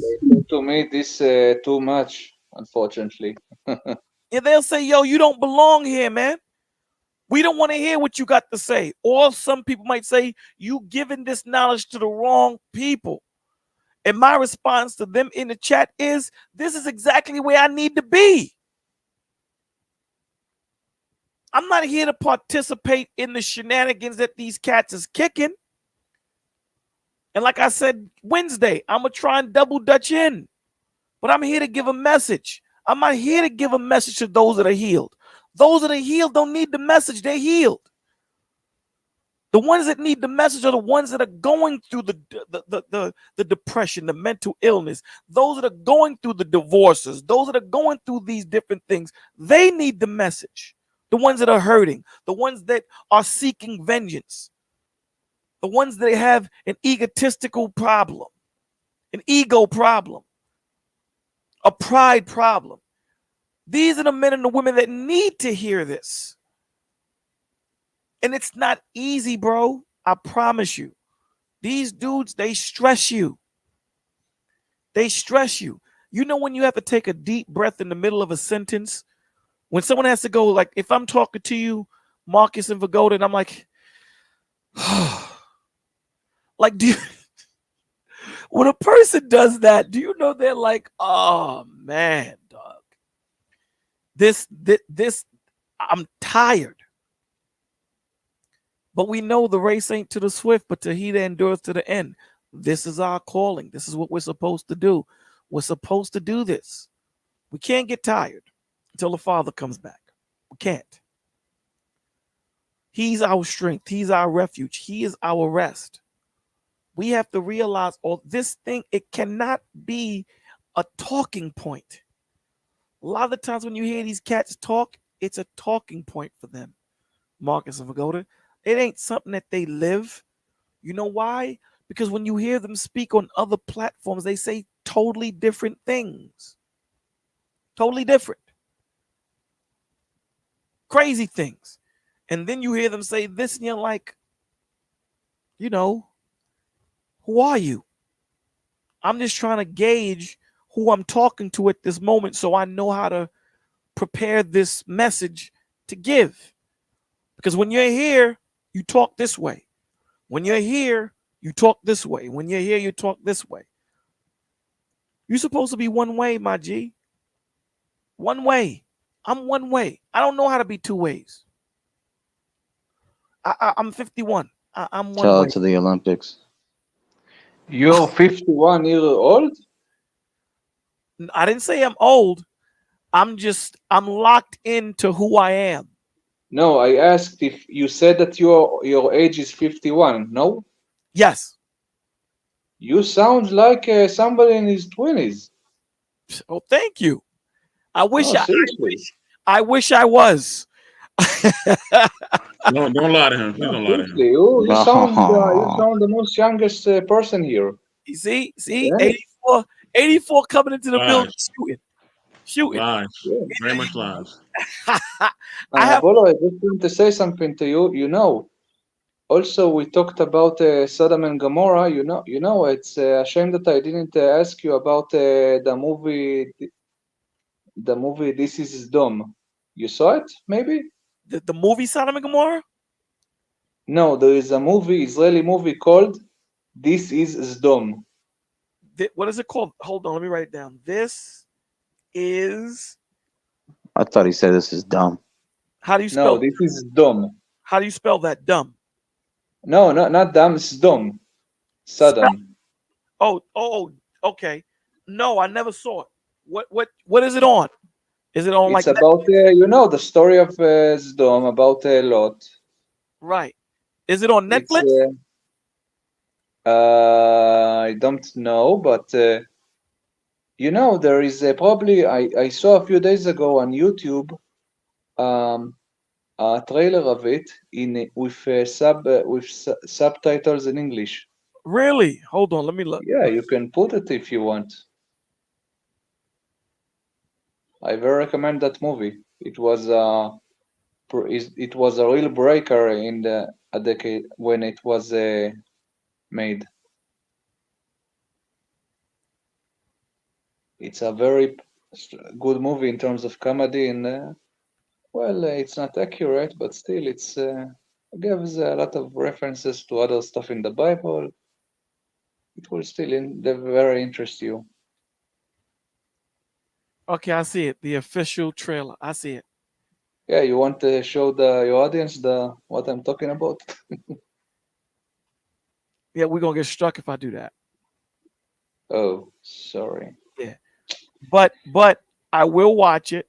I will watch it. Yeah, if you found this video with subtitles, then watch it. The trailer with subtitles. I gotta find. She probably sent an email. It's the movie is in Hebrew, so like I said, you need the subtitles in English. He didn't catch it. All right, it just went over, huh? I gotcha. Over his head. He said, yo, Marcus said, Vagoda, send me an email. Okay. And you said it. Yeah, this is happening. Vagoda's the email king. You know, I got you. He's the email king. I know. I hear it on Brother C streams all the time. Brother Clarence, I be hearing. If I hear Vagoda say it's gonna be email, I gotta like just take a drink of water real quick. He Take a drink emails of water. everybody. He emails everybody. If he's coming for you, he's gonna email you first. Coming Got for you. He's gonna email you first. I'm coming for you. He's gonna email you. I'm at the door. He's the Liam Neeson of emails. You know, Oh yeah. taken. Yeah. I'd say I don't know where you are, but what I do have is a particular set of emails. You know what I'm saying? Yeah. Marcus, I What's up, forgot man? to ask you. First of all, as a person from as a Mexican, and in general, people of Mexico. What? We have your sombrero or genuine no sombrero? Mexicans. No, enough of the sombreros. What I want to ask, if Mexicans in general see themselves as the successors of the Aztecs or the successors of the Spanish? To be honest, I think it's a mixed bag because I've seen But when I'm over I know there it's a mix in terms of genetics, but in terms of heritage, in terms of the history. who you see yourself as your successors. It's more tied, I think, to Aztecs and the Mayans and the Olmecs and stuff. From what I've Also seen. the Tlaxcala or just the Aztecs and the Mayas? Well, over there, yeah, over there in Mexico, in the country of Mexico, that's what mainly they kind of symbolize that because there's still people that live like out in the wild, like forest and out there in the just out in the forest, out in the wildlife. They're out there living still like nomads and living very very tribalistic in that way. I hope they are not doing any sacrifices. If they do, we'll send Bolo to them to teach No, them. no. What? No Bolo? No, we won't send Bolo over there. No. No, we will teach them how to behave. No. You're good. No sombreros. No. I can only point them to God. No, bro. not sombreros. I said that we will send Bolo to them. I know. No, you're good. Yeah, but just to answer your question, yeah, that's basically okay. more tied to Also, that. Bolo, let Yes, me sir. remind you that maybe I'm in the shoes of the clown a lot of times, and I'm a little bit goofy sometimes, but in the end of the day, Bolo, if you want to talk about military or military experience, you can talk also with me. I've been in the military 3 years. I didn't know that. What was your He said it earlier. Oh, did he? Yes, Bolo. Probably the email is better. My bad. You gotta send it to me in an email. Yeah. You see what I'm saying? Bolo, and here everybody goes to the army. But So here's the thing. You see how you just That's took true. It's a nation. Do you see how you just took that deep breath? You see how you just took That was Bolo's message earlier. That was the message that I was saying. You said you said what'd you say before that? You said that all of you had to go to the army? yeah. Well, yes, almost everybody here goes to the army. Minimum 2 years, right, Vagoda? 2 years if you're a woman, 3 years if you're a man. So how did you do 2 years? 3 years I did. Three. Okay. What did you? First of all, I cannot talk about my military service in details, but from what I can tell you, it was okay. I saw things. I've been into a number of places in my military service all over the country in some times. Okay, so how did you deal with? Did you have PTSD? No, I didn't took part in any war, unfortunately. Unlike my parents, my grandparents. You know what? Let me tell you this for a start. My grandpa, rest in peace, was a fighting soldier in the 6-Day War. When we took back all of Jerusalem and Judea and Samaria from the Jordanians. Okay. Yeah.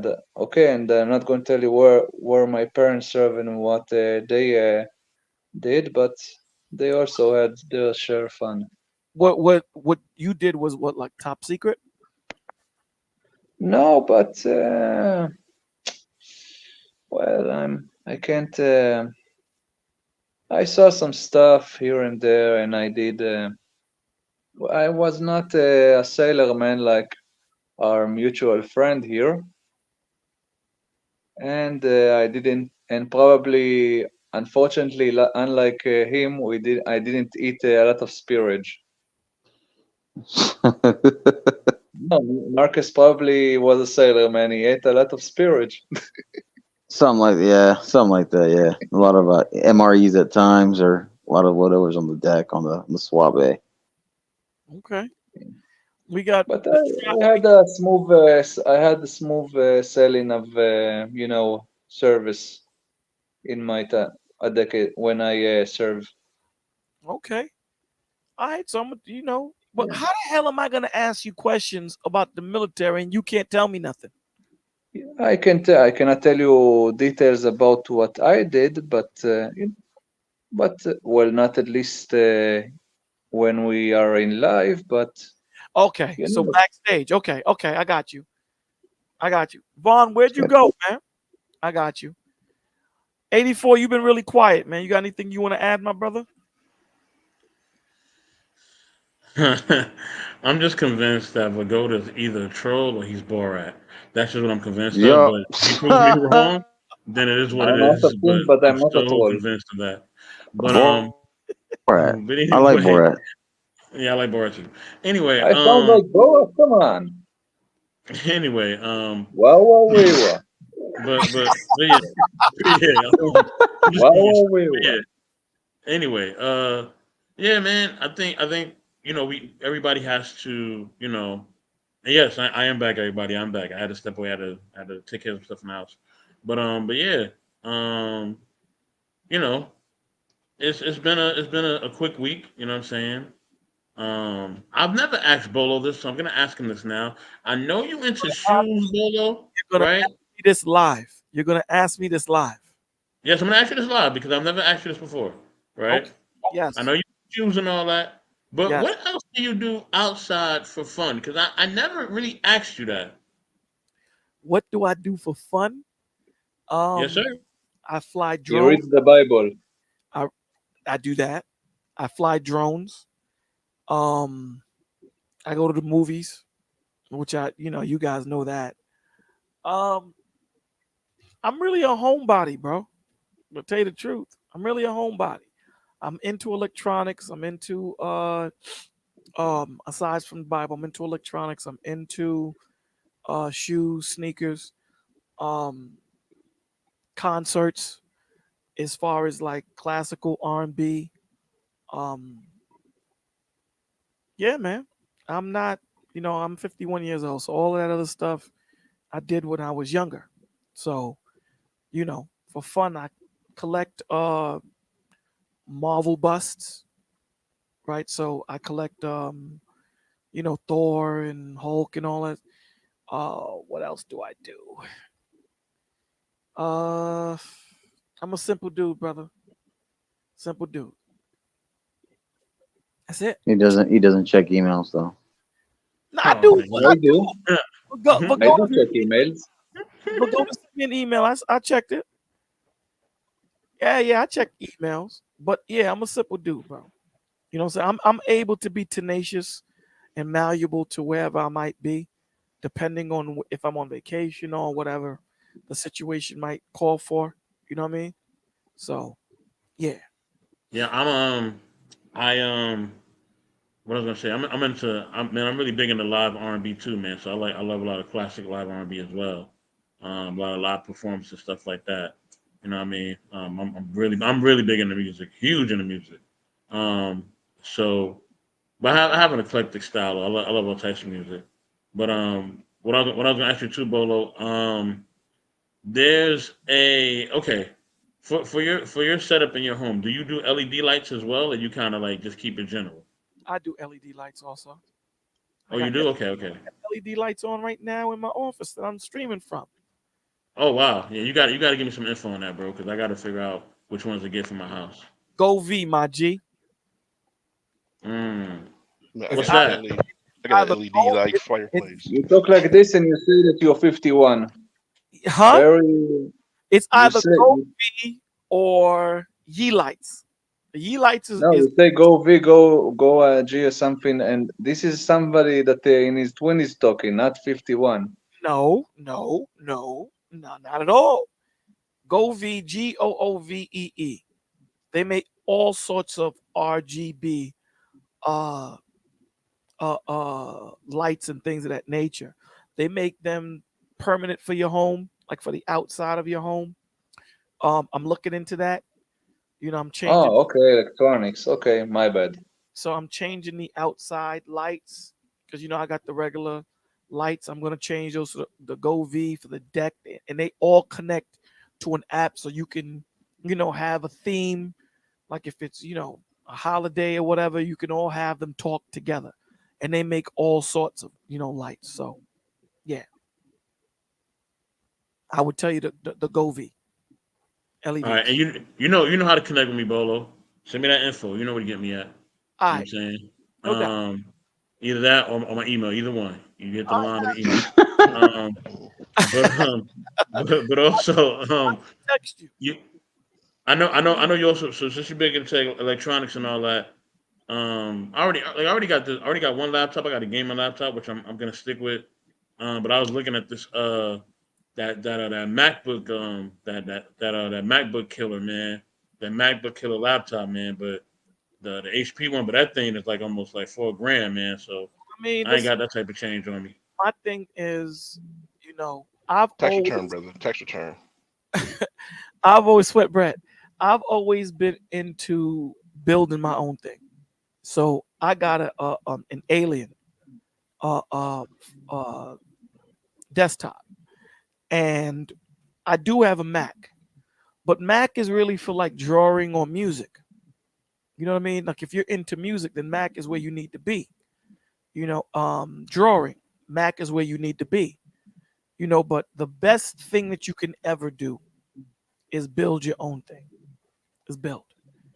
Whether it's a surround sound system or it's a desktop, because it's going to be built to your specifications of what you need and what you need it to do, opposed to going to Mac and saying, listen, because here's the thing when it comes to computers, and Mac will kill you. They'll give you 15 billion terabytes of hard drive and give you 3 gigs of RAM. And if you know anything about computers, RAM is more important than hard drive, because RAM is the actual workhorse that actually gives you that virtual memory when you're on a computer. You know what I'm saying? So this is why they'll tell you, we'll give you a terabyte, but then as soon as you say, listen, I need 5 gigs of RAM, they're going to say, give me your firstborn child or give me a spleen. So a lot of people get caught up into hard drive. Hard drive is nothing. It's just where you store stuff, right?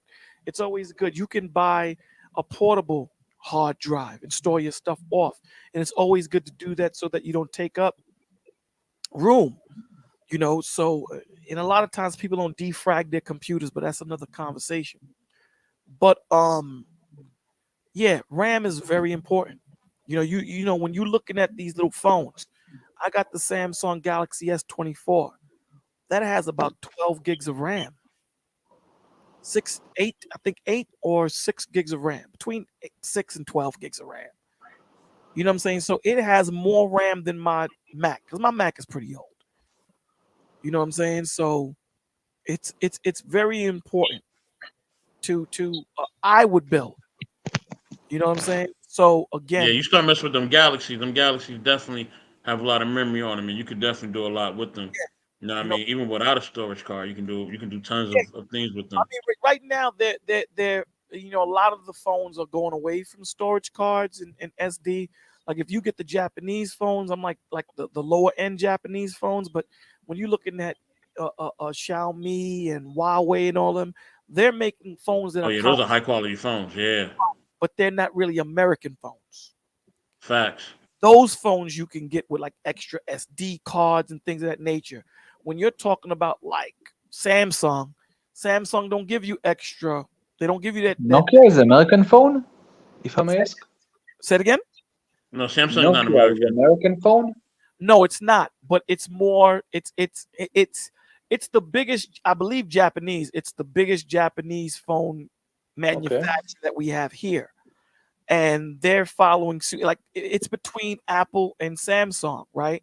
So Samsung doesn't give you that slot anymore for extra SD memory storage. They just give you that SD. You know, they give you the slot for your whichever carrier you are for the SIM card. You know, Yeah, and they need to build that slot back again for the headphones.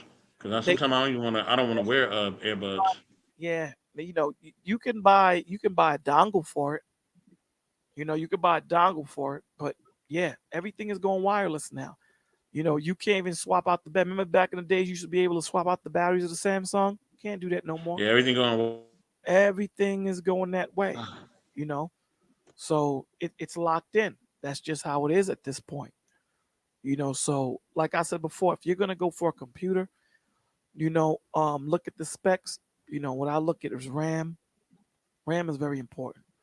You know, look at the how long they're gonna give you help. I'm looking for the word that they give. You know, updates and things of that nature. You know, Yeah, that's important too. Um, Big Ant in the building. He says the cheapest are garbage or those phones. What did Ant say? He said, those phones have backdoor connectivity. yeah, they On, do, they do, they do. well, same thing with Apple. You know, Yep. Apple and the government were having issues when they were wanting to be able to have a back door in. And this is how I look at it. They got a back door to all of these damn phones. You know what I'm saying? They got a back door to all of it. I don't get caught up in the madness that they talk. At the end of the day, they got the key. They got the key. You know what I'm saying? So it is what it is.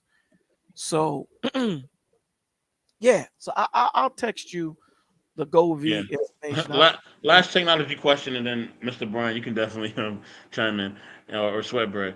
Um, the last thing I'm trying to get in my house, I got to switch out my You're gonna try to get even in. though I like it, I got to switch it out. I got to switch out my sound bar, my subwoofer, because my sound bar, the sound's starting to kind of go out. But I've had it for like almost a decade, so Right. it's probably that time anyway.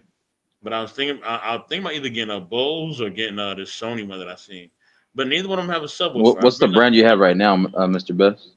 I got an LG. I got an LG, but it has a sub. I got a Okay. subwoofer. See, my And Bose I is joint like always the good. subwoofer. Bose The is sub, nice. yeah, the Bose Bose is nice. Bose is good outside of the box, right? Because you know, if you're looking for an already built system, Bose is going to be the way to go, depending on the size of the room that you're going to be in. Okay, understand that. Your best surround sound system is always going to be one that you build. Okay, so in my theater room, I have the what speakers? I think it's Bang& Olufsen speakers. Um, and the surrounds the damn it. You know, every time I try to think of this, it messes up. The the brain of it, I believe, is a damn. I'm gonna have to get back to you on it. But Is it platinum? it's I see you love platinum, huh? it's an Atmos. So the new thing now Oh yeah, the Atmos. Yeah, baby. is Atmos, right? And what if people don't know what Atmos means? It means atmosphere. So in other words, surround sounds now, regardless of whether you get 5.1, You 7.1, said atmosphere? You said atmosphere, atmosphere? yes. If you get the surround sound 5.1, 2.1, 6.1, 10.1, the 10 are the speakers that give you the sound. The point one are the bass. It's always the bass. The point one, some of them have point two, where you could put up two basses, right? So when you're looking at 10.1, or let's just go with 5.1, what they do is they give you that circular sound. So if a car is racing around a highway, you'll hear the car racing around the highway. What Atmos is it gives you a dome shape opposed to just the circle. It gives you a dome shape. So if a helicopter is in that, let's say in that scene, you'll hear the helicopter above you. When you have the regular surround sound system, if it's not Atmos, you have no upward facing speakers. Atmos is upward facing speakers so that you have that dome shaped sound. So the helicopter won't just be going around you, it'll go over you also. Yeah, can I ask you two Brooklyn question? Huh? Can I ask you two Brooklyn question? A Brooklyn question? Yeah, ain't you from Brooklyn, right? I am. Great. My first one is you two from 84? No, hold on one second, Sway. You done 84? Yeah. I'm done, and we both from Brooklyn. But go ahead, Sweat Bread. Yeah. Go ahead, Okay, good. My G, answer this question. I saw that movie, The Quiet Place. You think I can escape those things? Say it again. I just saw the movie, The Quiet Place. Right. You think you guys can be quiet like that in Brooklyn? Hell no. You live What was in Brooklyn? the question again? I ain't hear my struggle streamer. What you said? He said he just saw the movie A Quiet Place. He said, do you think y'all can be quiet like that in Brooklyn? No. Nah, not at all.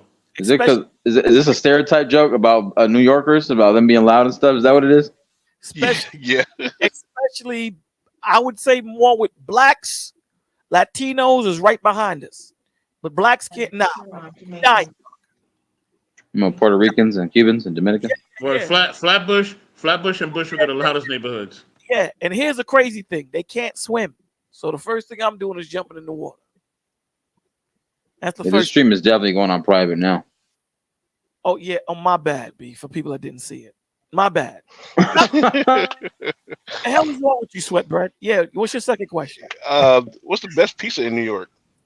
The best pizza in New York is in Manhattan. What about the apples in Manhattan? The apples? I think he means the Big Apple. The Big Apple.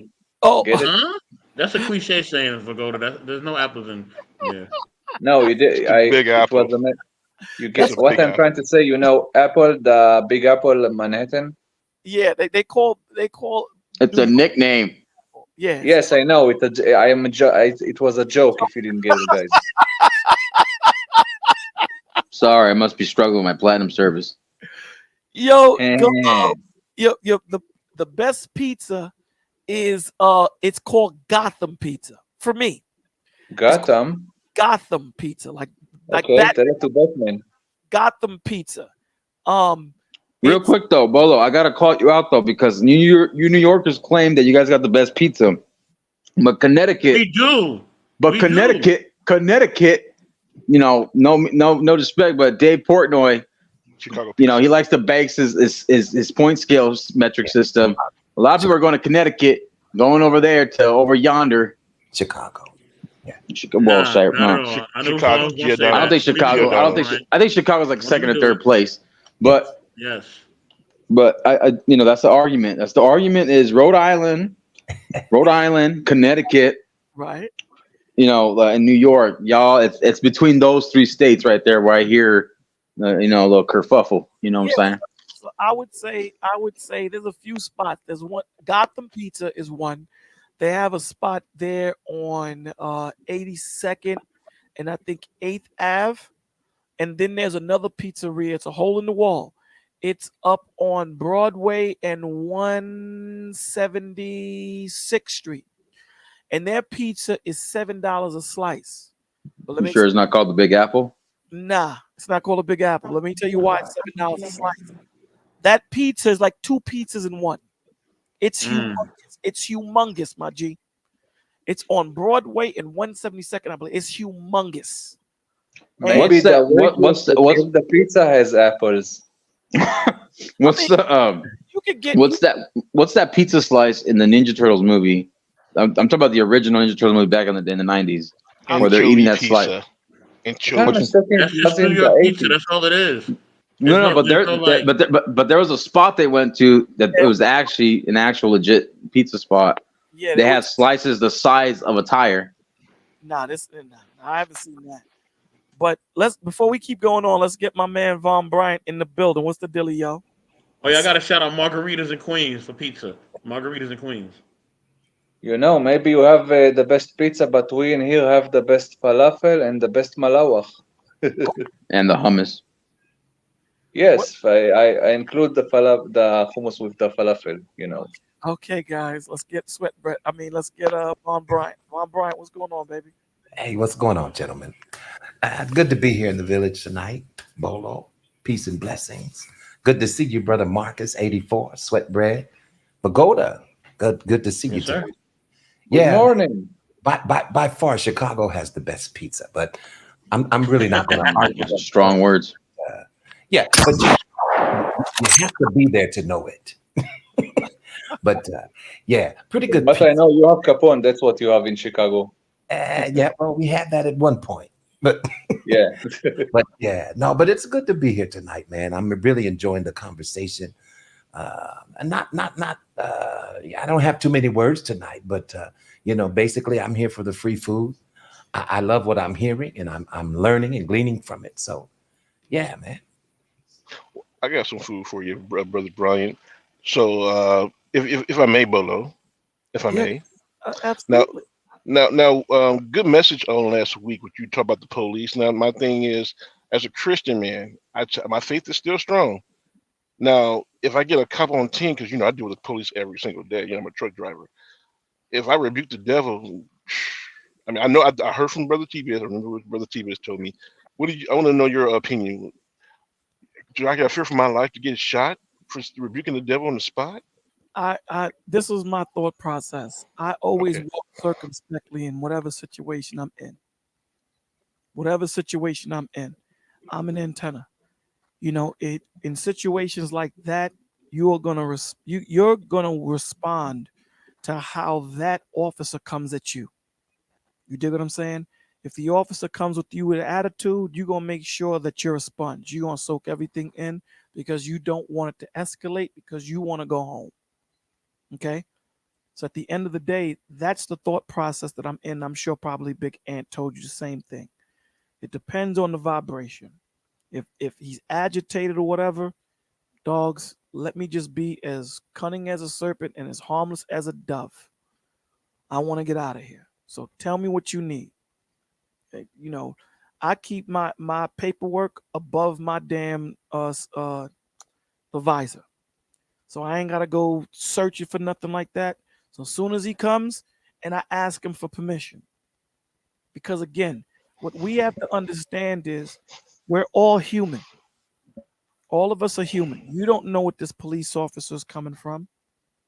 You don't know if he had an argument with his wife. You don't know if he's going through a divorce. You don't know what he's going through, right? So when you link up with him, he's taking that frustration out on you the same way we do. We do it at times too. You know what I'm saying? You're a truck driver. There's sometimes someone might cut you off. And when you finally get to drop your load off, you know what I'm saying? You might have a little attitude or you might still be a little perturbed because of what happened on the road. All of us are susceptible to that. All of us are.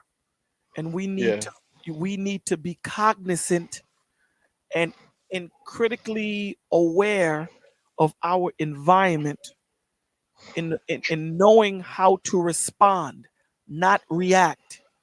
True. Because When I you remember when you react, most cops. Yeah, don't go have ahead. when you react, things don't go well when you react. There's no thought when it comes to reaction. Go ahead, bro. Because some cops are angry, and believe me, with those I try to, I'm a jokester, so I try to give them a little joke to, brighten up their day. Just like they say, hey, you're not supposed to be over here. See, yeah, I know, officer, my GPS took me in the wrong place. I'm trying to get out of the Karen neighborhood, so I give them their macaroni and cheese and their spaghetti. And he laughed. He said, you know what? I was supposed to give you a warning, but I'm gonna just escort you for today because that was just funny. Oh, that's the spirit. The spirit will lead you on how you need to move. Because You're right, spirit. I forget about that. Yeah. sometimes correction may not be in that moment. In that moment, correction may not be what you need to give. Right, You right. Thank you. Yeah. I remember one time I was speeding. I'm speeding, and the police caught me. I seen him in my rear view. He caught me. There's no fighting. For me to fight him would be disrespectful. because he caught me. I had bought some soda.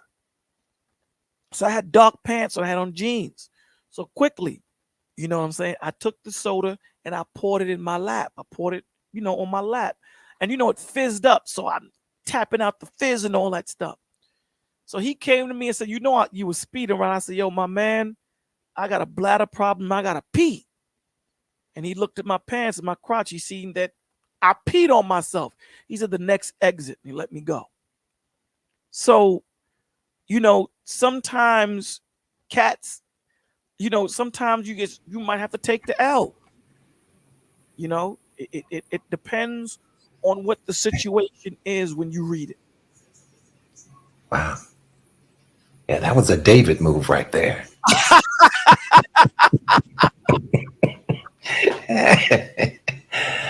Man, that's good. That brother, that's real good right there. You can have that one, brother. I keep a cup in my water. I keep a glass of water or water bottle in my car, but I don't do it on the same highway because I might get the same cop. Yeah, man, that was a David move right there. So you're gonna know. Listen, man, we do this every day. Those of us that are married, when our wives are tripping, cats walk into the house, we already know what it is. Cats just walk by. I'm not even gonna fight this fight. It's not worth it. You dig what I'm saying? There's certain fights that are not worth fighting. And you just, what? It is what it is, man. Let me just go decompress and do whatever I need to do because I don't want to fight this fight. You have to know what mountain is worth dying on. Yes, sir. I know, brother. I was talking to T-Biz last week. He told me, make sure you put your blinders on. I'm like, brother, I have sunglasses for blinders, but their sunglasses didn't even work because I could see right through there. I went to some city, right, and the sun be bright, and some women have these like bright clothes, and I call my sunglasses my blinders, but I can see right through them. I'm like, I gotta come focus. I told my wife and everything, say, I went to some kind of hotel, man. They really on me, and so she's like, I'll give you a ring, and we put it on. That didn't even work. It was the 10 times worse. Like, they don't even care about the ring. But they want what they can't have. But again, here's the thing: your vibe attracts your tribe. When you put that vibration out, they're not gonna approach. Some will, but at the end of the day, when you put that vibe out that I'm good, for the most part, they'll leave you alone. For the most part.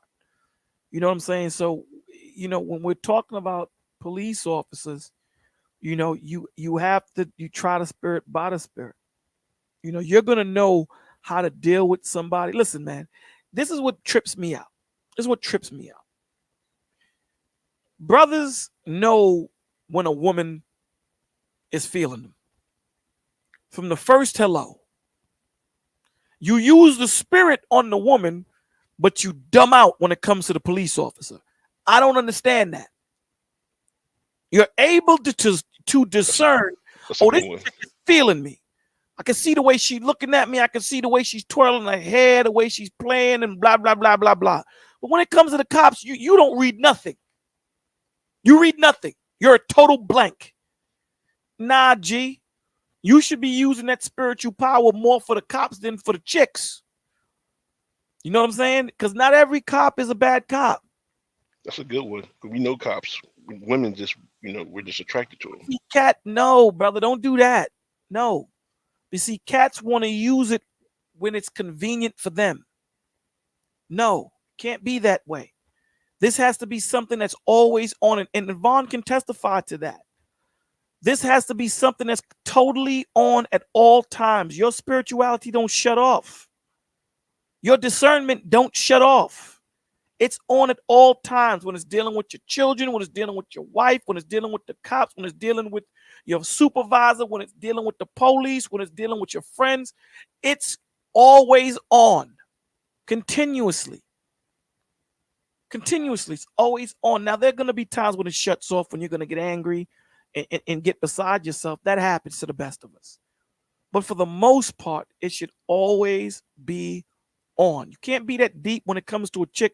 Dudes want to break down the earth when it comes to a chick. They want to break that. They'll take their time when it comes to a chick. When it comes to the brothers, these dudes have no patience at all. Well, why ain't you getting it, man? Well, damn, brother, this is the first time I'm talking to you about it. But with a shorty, dudes will take their time. They'll put their glasses on. They'll come out with 8 different books. They'll come like out. Clark Kent. What? Cats will come out and talk to them eloquently. Ain't not one, you know what I'm saying, coming out their mouth. Not one. They gonna speak. So they might even talk with an English accent. You can do all of that for a woman, but when it comes to other spaces in your life, the discernment is gone. No, I'm glad you brought that up, brother. My thing is, I don't know. I know you're not in politics. What do you think about Kamala Harris? Is Jesus running? There's your answer. All of them are devils, brother. Well, they saying because she's black, but I know she's not black. All of them are devils. All of them. I don't care what color you are. I don't care what gender you are. All of them are devils. They all work for the same dude. So you're saying just pray for both of them? Say it again? So you're saying just pray for both of them? Just who? We pray for both of them. You know, any president we have. I pray for everybody. Okay. If you ask me, I'm saying to you that Satan runs the earth. Period. Gotcha. Ain't none of that. I don't get caught up into the politics, brother. I don't get caught up in the madness. I don't get caught up in it. Bolo, yes, sir. If I may ask, you may. Where exactly in the New Testament it says that Satan runs the earth? Where does it say it? I'll get it for you right now. Hold on. What I did? Oh my God! I can get you New Testament or Old Testament, but let me see what first scripture pops up. No, just I wonder where you get that. I never saw that. I'll give it to you right now. Okay. Me and Bolo will always go through this. I've always given them those typical questions. From what I know, money runs the world, but never mind that. The devil will tempt you with greed. Yeah. We call them the masters. The devil's work for God, so God runs the world. Job chapter 9. Say it again. Job. Okay. Chapter the 9. Book of Job. Yeah. Okay. Chapter 9. Okay. Hold on. Make sure you email to everyone about that chapter, brother. You can start. You can read verse 24. Job chapter 9, verse 24, and I'll read it for everyone. It says, "The earth is given into the hand of the wicked." The earth is given into the hand of the wicked. Job 9:24. He covereth the faces of the judges thereof. If not, where and who is he? And there are other scriptures that I can go to besides that. Okay. First of all, I just want to put something I think that you should have put. The original name of that book is Eov, not Job. I know there's no J. Okay. I know that, Vagoda. But same. People in English. I know that, Vagoda. I know that. Okay, just saying for your for the guys here. Yeah, there is no J, O, or V sound in Hebrew. So yes. Yeah, and unlike the Joe in Family Guy, the Joe in the Bible was not crippled, and he didn't have a fat friend that make his life miserable. You know what? Actually, maybe the Satan was the fat friend. No, get it? Joe from Family Guy. Yeah. That's my man, Joe. That's my man right there, Joe. I like Joe.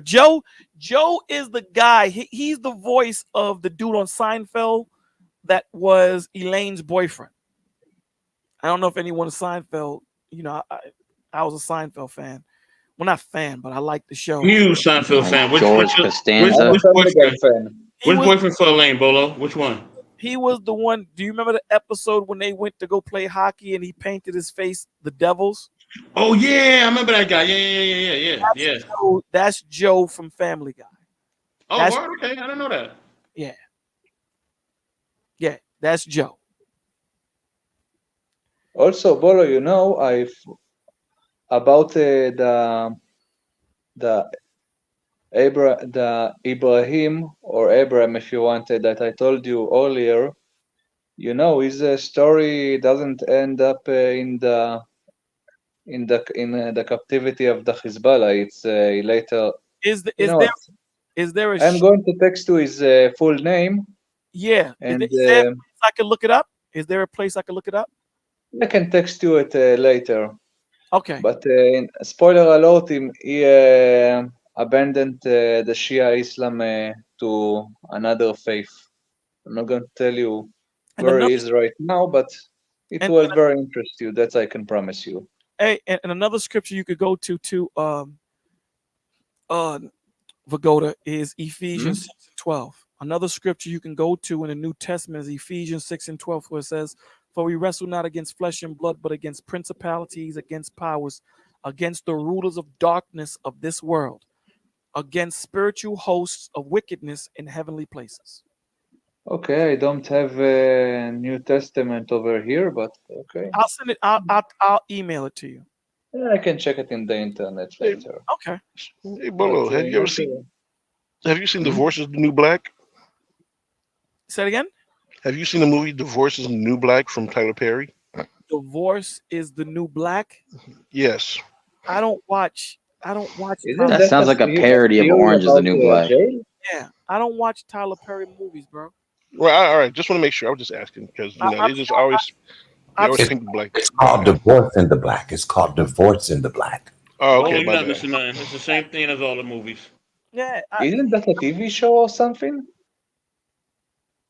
I don't know. No, you're talking about Orange is the New Black. That's a whole different thing. Yeah, that's it. That's why. I'm not really a Tyler Perry fan. I think I've seen 2 of his shows that I thought was good, but everything else is. I'm not really. It's those things. Listen, here's my thing, bro, and this is what I stand on, and I get ridiculed for. When I go to the movies, I go to be whisked away into a fairy tale land. I don't go to the movies to go see things that I'm going through outside in the real world. Okay? I don't do that. I'm not going to spend my money. Popcorn costs $1,500. Okay? I'm not going to the movies to go see what I can go outside and look at around the corner. I'm not doing that. You know what I'm saying? So some people want to do that. Nah. If I'm going to the flicks, this is my little 2 hours of fantasy world to get away from the madness that's going on outside. You know? Would you watch it? Would you watch like a biopic or a movie that's kind of like somewhat like a biopic, like a Benjamin Button or something like that? That have like a good storyline or plot. I saw Benjamin Button. I stay watching documentaries. Biopics, it depends on who it's on. You know. What else? I see Animal Planet. You know, especially on Disney, now that they own Animal Planet, I stay there. What they not own? I know. You know, I stay watching animals. I'm infatuated with watching those shows. The military shows I like to watch, like, you know, weaponology and things, future weapons, things of that nature. Build It Bigger. I love watching that, where they build dams and buildings and the thought process and you know, the actual construction of infrastructure, things of that nature when it comes to building cars and things of that nature. Those are the type of things I like to watch. This is why people think I know it all. I don't know it all, but I like watching those things, so I know a little bit about it. So, but it's only from watching the documentaries. So yeah, I really don't watch them shows that, you know, drug dealer shows and all that stuff. Yeah. So I hear California is taking, you know, all the poor people out there from the streets. I guess they're gonna. I mean, other poor people, you know, the homeless. No, they're not. No, they're not. They're less fortunate, my G. They say the Supreme Court rules say there's, you know, no homeless. What they say? You gotta stop listening to stuff. Skid Row is there, bro. Yeah, stop listening to stuff on the news, please. Stop. Like Cali, and you know, Bolo, can I say this, please? May I say this, please? Yes. Listen, stop listening to those content creators who live in a war zone and act like California is so bad. Okay? All right? And I don't care if he's listening or not. I'm not going to say no names, all right, or who's listening. But in some content creators, they live in a war zone. a literal war zone, and they always talking bad about California. Dude, you live in a war zone. Your crime rate is crazy. You can't even go to your downtown. I go to my downtown anytime, and nothing will ever happen to me. It's annoying. And then again, you have to understand too, their reality is shaped by their experiences, right? How they feel affects how they see. This is why they tell you brighten your horizons. You know what I'm saying? So if they continuously see this is all they can see. That's why when we did that documentary about the school that was in war zone, uh, uh, um, Death's Alley, you know, those kids couldn't see nothing past Death's Alley. They couldn't see past it. So their reality, their experience is going to shape the decisions and how they process things. You know, if you don't defrag your computer every week or every week and a half, you're going to have problems with your computer, my G. It's going to run slow. It just is what it is. So if you don't get help when you've had a trauma in your life, you know, and you don't get help to get it rectified, if you don't have a relationship with God, most of all, you're going to have problems. Because a lot of our decisions are shaped by our anecdotal experiences. This is why it takes a village to raise us. Because when I'm sitting here building with Vaughn, I'm building with Marcus, I'm building with 84, I'm building with Vagoda, I'm building with Sweatbread, they're going to add to my black and white painting. They're going to give it color. So now I can use their experiences and add it to my life and kind of use that to make decisions panoramically, opposed to looking at it in a linear way. And that's the issue. The issue is we sit there and say, well, I couldn't see no other way. Well, did you really look? And sometimes you got to think back, go, you know, this dude couldn't see no other way. I remember I was on I think it was your platform, 84. You might remember this conversation too. There was two dudes that were talking about women not caring about men, Von Bryant. You know, every weekend we have these conversations, right? So they were talking about women not caring about men, two guys. And they were giving off two different vibrations, Vaughn, two different vibrations. I was there, I remember. You know, the one dude was giving off a vibration that was totally different than the other dude. No, you wasn't Sweatbread. No, you wasn't Sweatbread. You wasn't there. So when I asked the dude, yo, the first guy, you know, why do you feel that way? He broke up with his chick did him dirty. So he never got over it. He's not going to say that. He's going to say, I got over it. But you can tell by the way he moved after that he didn't. The second guy, it was totally different. It was totally different. So I asked him, yo, can I ask you a personal question? He said, yeah. I said, what was your relationship with your mother? I said, my mother hated me. Oh, I remember that one. That was crazy. So I understand his reasoning for feeling the way he feels, because the one person that's supposed to want nothing from you, that's supposed to always have your back, you know, such as, you know, all the other things, all the cliche statements, it's your mom and your dad. The woman that, boy, you hated him, said, I wish I never had you. So although both of them were saying the same thing, they both had different reasons for saying it, right? The other dude had the reason why he was saying it because he didn't do the work that he needed to do to grow from why his woman left him or why, you know, they broke up. This guy here, what do you say when you're 6 years old and your woman is saying, your mom's is saying, I wish I never had you? How do you break that down as a 6-year-old? On top of you're a man, you ain't supposed to cry, you ain't supposed to feel, you ain't supposed to talk about what you're going through. And now this dude is 40-something, mid-40s. What do you expect him to do? So, you know, having that conversation, this is why I said to you, Sweatbread, you got to walk circumspectly. You know what I'm saying?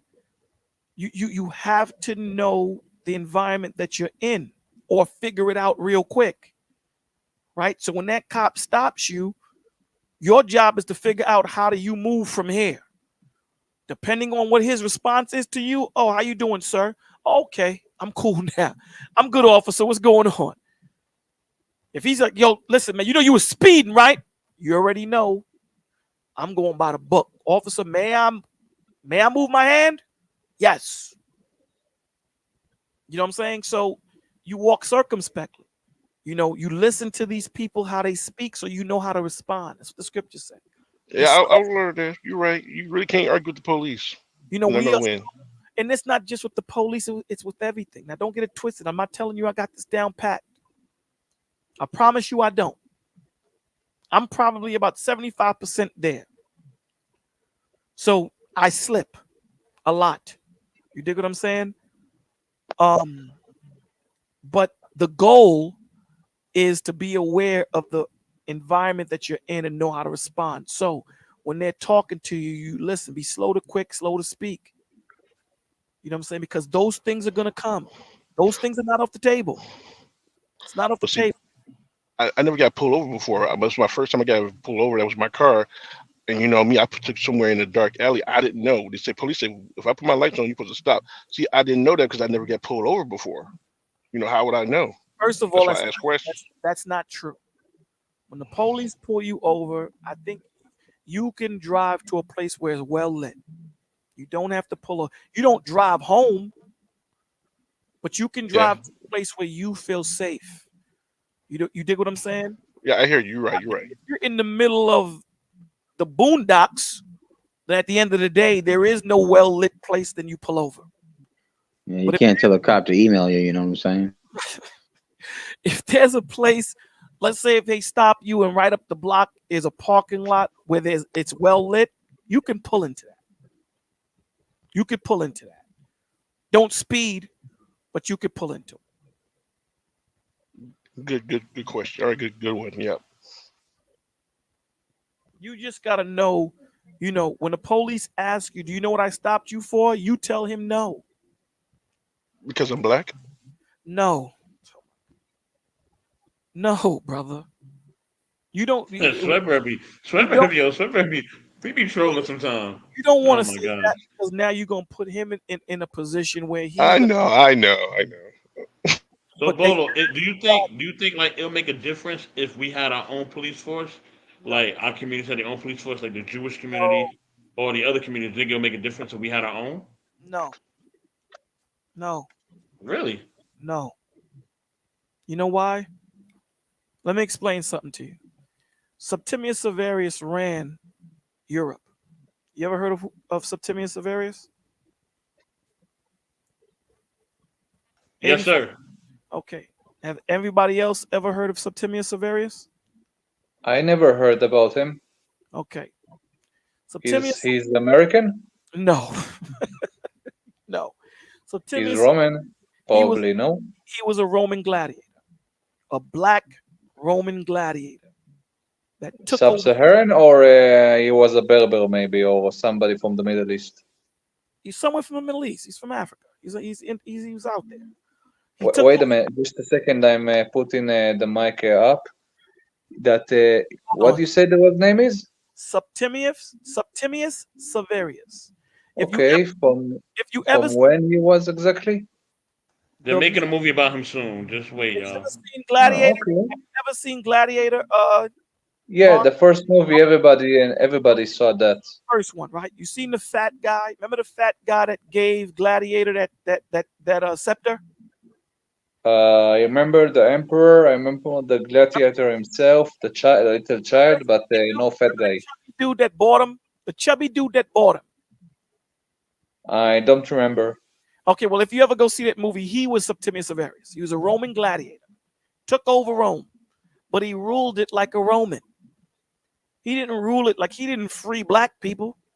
He ruled it like a Roman because he was raised as a Roman. Okay. Wait a minute. So you're saying that the fat man from the first movie is Severus, the one when Gladiator went into when Maximus went into slavery and he bought Maximus, the fat dude. Okay. So the point that I'm saying to you is we have a hard enough time dealing with each other right now. You want to make black people just police? Nah, G. Nah, brother. And I'm just being real with you. We have a hard enough time on panels agreeing with each other. And it's just No, but not. I'm saying if we funded it, like those communities, they fund the police that's You mean on like their a block. neighborhood watch? I'm Yeah, good. like the Jewish people, they fund the police that's there. So we funded the What? police that was in our community, like we paid them. Would But see, that make a difference? You think? difference with the Jewish people and the black people is that you got to understand that Jewish people are more together than we are. So they value Don't their bad about it. more so than we are. They value their lives more than we do ourselves. So that's going to be an issue. One, you have to understand that we're very emotional people, bro. We just are. We don't think logistically. We think emotionally as a majority, especially the men. Why? Because the fathers aren't in the home and they're raised by their mothers. So they're going to take the attributes of their moms. It just is what it is. You want these dudes as a majority running around with pistols? You say we're sensitive? Nah, Wow. we're way past sensitive, my Jeep. Sensitive is, No, but I'm saying okay, like right. Hold on, Bolo. They have like a Black Beverly Hills, right? Yes. Out here in Cali, right? Oh, Beverly Hills Right, know what I'm Cop. talking about. And Marcus knows what I'm talking about too. So listen, right? I'm talking about a community like that, a Black Beverly Hills community where we actually, we actually have working class, Black Americans, right? African Americans, whatever you want to say, right? Who now want to have their own police force. You know what I'm saying? And this is not the hood. I ain't talking about the hood. I'm talking about a nice functional Black community. We couldn't have our own police force, no? There, yes. You know why? You know why? Because those that had the thought process and the fortitude and the access to get out of the hood made it.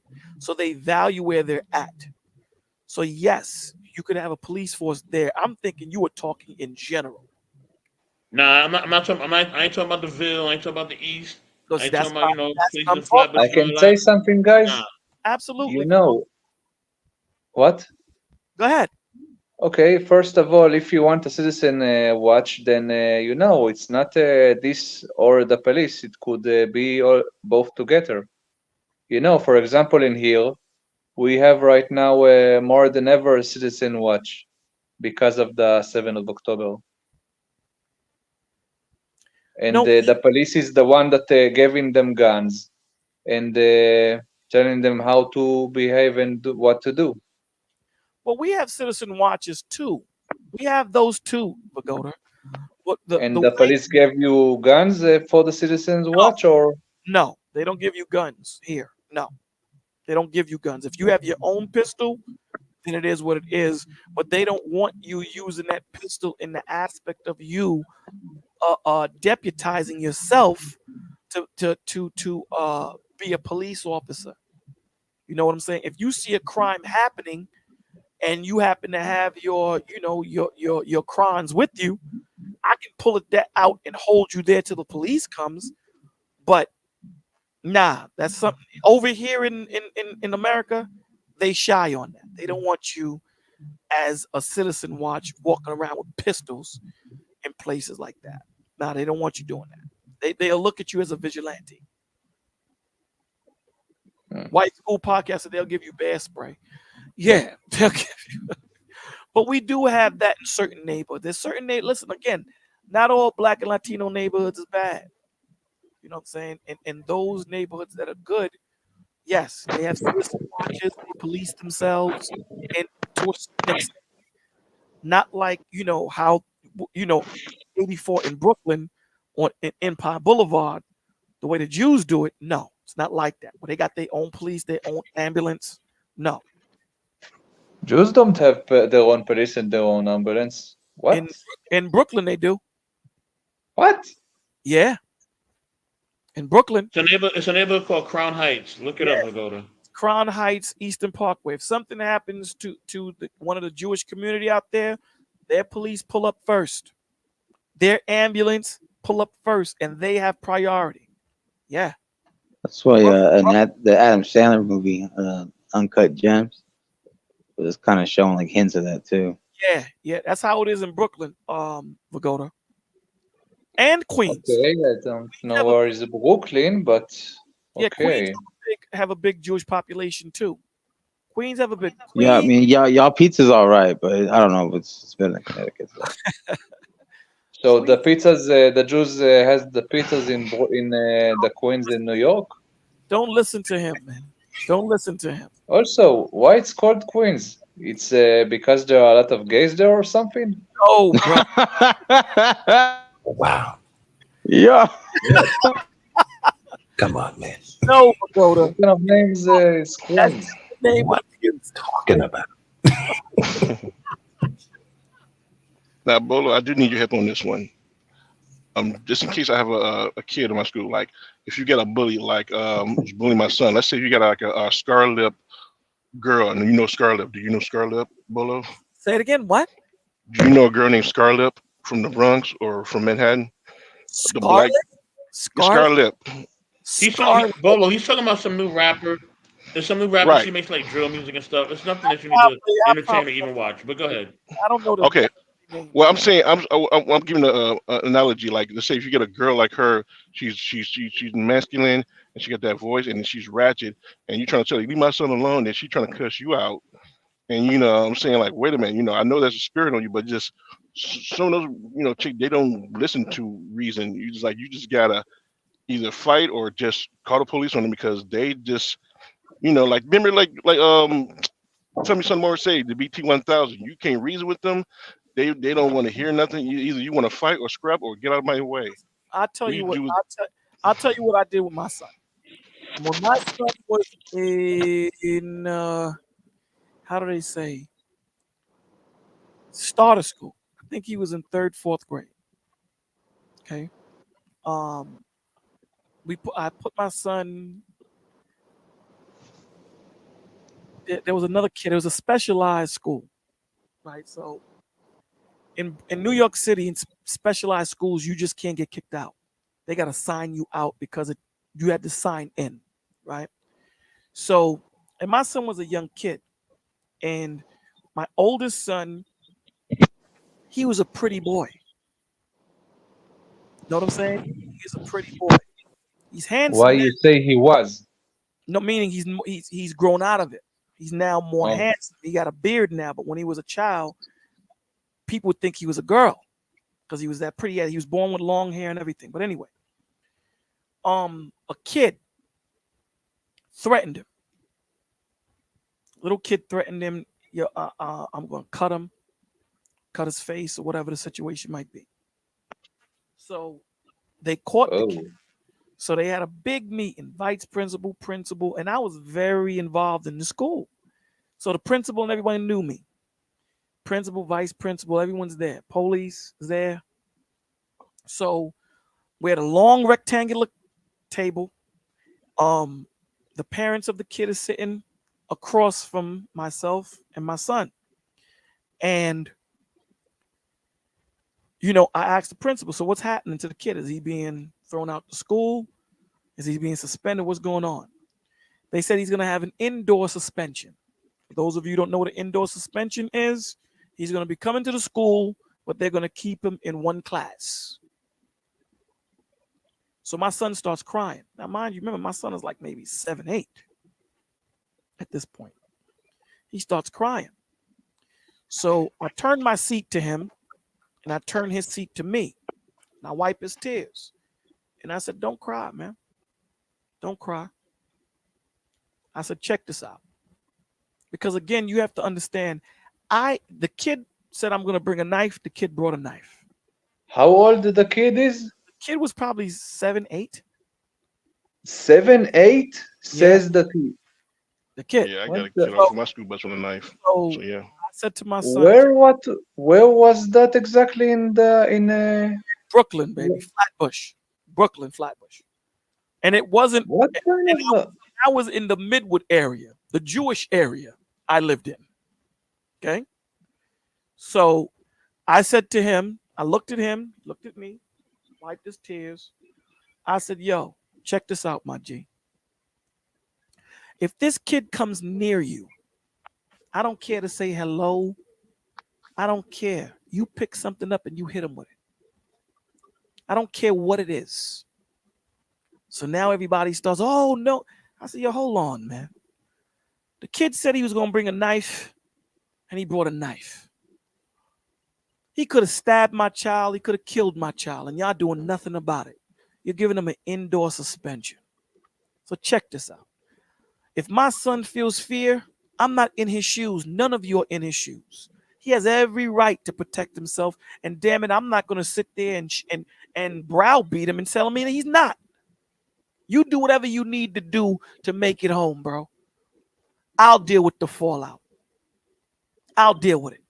And I looked at the parents and said, keep your little animal away from my son. And we got up and walked out. Now, So I don't. you said it, I have a question. Just sorry for interrupting you, Boro, but you said this. Was when you talked with the principal. So you said this to your child when you talked. Yeah. What? Yeah. Okay, and first of all, why? If I was in your shoes, I will tell them that I'm going to call the police. The police was there. He was 8. What they gonna do with an 8-year-old? Why do you think? I don't know. I'm telling you, drug dealers in America use young children because they don't go to jail. They don't go to jail for go to here. You dig what I'm saying? It's a different law. They go to big Okay, boys. but you can do stuff to his parents, no? Listen, I'm not gonna do something to the parents and my child is dead. That's not gonna happen. No, I know. I'm talking about, in terms of law. If the child is threatening to do some violent stuff, then first of all, you can send the child to a psychiatrist and then to juvie. For Goda, they wasn't doing that. They were giving him an indoor suspension. I asked him, what are you doing with the child? Is he being kicked out of the school? Is he being suspended? What's going on? Yeah, we're suspending him indoor. Oh, really? You're giving him an indoor suspension? So that means he has access. That means that he can sneak out of the class and go do such and such. So I'm letting my child know, listen, brother, don't go looking for it. But if it comes to you, handle it. I'll deal with the fallout. And I'm saying it in front of the parents. So if you get a phone call that my son hit your son with a chair, you can't say you didn't know. I told you keep your animal away from my child. So make sure you tell your child, stay away from mine, because mine ain't playing no more. Did you also see the one in New Jersey that the man went up to the school about the kids were messing with his daughter, and he went up there and he confronted the bully and he went to jail? You saw that viral video? Say it again. Bolo? What happened? The viral father from New Jersey. The kids was bullying his daughter, and he was bullying online, and he got put in jail because he confronted the bully. Have you seen that one? Well, but see, probably the reason why they putting him in jail is because, my thing was a perfect storm, right? He did talk to the family. They didn't listen. He beat the father behind. But see, Bagoda said, why ain't you go to the police? Everybody is there in that room with me. Because they don't know what's going to happen, right? Everyone is in the room. So the police is there because, most schools now have police assigned to that school. So especially in New York City. Yeah, in New York City, yeah. They got police officers assigned to the schools. You're talking like it sounds like you live in some kind of GTA. Oh my God. Nah, brother. Nah, and here's a crazy thing. Where I was wasn't that bad. There was much worse. When you looking at Bed-Stuy, you looking at Marshy Projects, Vanderveer, when you looking at those places, Brownsville, my man, worse. You going there, it's like you going into Vietnam. I told you I lived in the Midwood area of Flatbush, right next to Midwood. So Bolo, you speaking a whole different language to him. He don't know nothing about no Midwood. I know exactly what you're talking about. You know what I'm saying? So it wasn't a bad area. How did that kid get into the school? God figure. I don't know. I don't know how he got in. But again, it was a specialized school. So you can't just kick him out. So I don't know if if the principal knew the parents or whatever, if they had pulled, I have no clue. At that point, I don't give a rat's ass. What I'm telling my child is this: you let your teacher know after you hit him with the chair, and then they're gonna call me, and we'll handle it from there. You're out of the loop because everyone is on notice now, right? Everyone's in notice. They're on notice. I told the principal, you know me, you know I'm not a violent kid, but this kid brought a knife to school. So at the end of the day, I'm not going to allow it to happen. Nah, at all. So it is what it is. I'll deal with the fallout. He's good. So that's how it is. That's Knife in schools. Oh my God. Brother, it's worse now. It's 100% worse now. 100% worse now. 100% worse. Well, you definitely gave me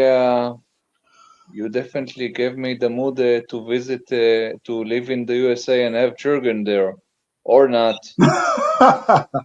Now it's not bad living. It depends where you live in America. No, it sounds like you live in inside. It sounds like an Arab village where the areas that you describe to us right now. Do you have it's not like that. In here, the only place that you can have this something like this is an Arab village. Hold on, Pagoda. It's different. It's different school zones. 84. I'm sorry. Go ahead, Bolo. We got to stop with the different things because we can get hit, Pagoda. You got to stop saying it sounds like an Arab. You got to stop that. Just say it sounds like a bad place. It's not like that everywhere. In any country. Stop what? What did you say to stop? You got to stop calling out different nationalities and saying that they. No, I said it sounds like an Arab village, not an Arabs. Right. If you're saying an Arab village, who are you saying it sounds like an Arab? We can get struck for that. Okay. Oh, sorry. That's what I'm saying. If I say Bedouin, it's also bad? If you say who? Bedouins. I don't know what that is. Bedouins are originally nomadic Arabs. You know what? I'm not going to say that either. Okay. But if you say... No, you can't say that neither. You can't say that. God damn it! Yeah, we like our show. We don't want to know strikes. Understand that sorry. There's people that listen to words, but you can just say, listen, in any area, in every part of the country, in the world, there are bad places where bad people live. Even in the good areas, you might have one or two people in there that are just bonkers. They're just bonkers. You're going to have one of those. You're going to have an outlier, bro. It just is what it is. You know, you just hope and pray that they don't come against your children or your family or anything like that. But it happens that way. And like Bolo, hold on, Sweat Bread. Hold on, Bolo. That story. Can you finish that story? It feels like it was like a, hey, what's up? It feels like he was on a like whatever became. Was there any other issues after? You know, I didn't really want to go. Yeah, there was another issue. So at that point, I put my son in a karate class. And again, my son, he didn't start to grow until he was about maybe 11, 12. He really started to grow. So he's a very short kid, very short. So another child, again, like I said to you, my child was real pretty. You know what I'm saying? Real pretty. So light skin. No, he's not light skin. He's brown skin. Here you go. You light skin, brother. I'm just messing with you. I know you are. But anyway, he was playing in the gym. He was playing in the gym, and a kid. Again, this goes back in the day. So the only person I think that's going to be up here that remembers this is Von Bryant. Remember Von Bryant when the girls used to double dutch, and they would have the rope, but it would have like a little heavy plastic around it because the rope would be too light. Yeah. So that little plastic that when it hit the floor, go ksh, ksh, ksh, ksh. Yeah. So the girls was, you know, they had that. So the kids swung it at my son's face. Because again, you know, this is what they were doing. They swung it at my son's face. So what happened exactly? They swung a heavy rope at my son's face that could cut him. It missed him. So I'm telling you what he told me. He told the teacher 3 times. but it's in the gym. And you know, in Brooklyn, you know, you're having one teacher to 45 kids. You know what I'm saying? So there's just so much that they can do. So I get a phone call. So I get a phone call. Yeah. Coming to school. I'm like, okay. And the one person I always tell my son, I always tell him, the one person you don't lie to is me. Because I'm the one that got to defend you. So don't lie to me. So he told me what happened. He said, Daddy, I spoke to the teacher 3 times. And this child was bigger than my son. Right? About maybe a foot bigger than my son, because I told you my son was small.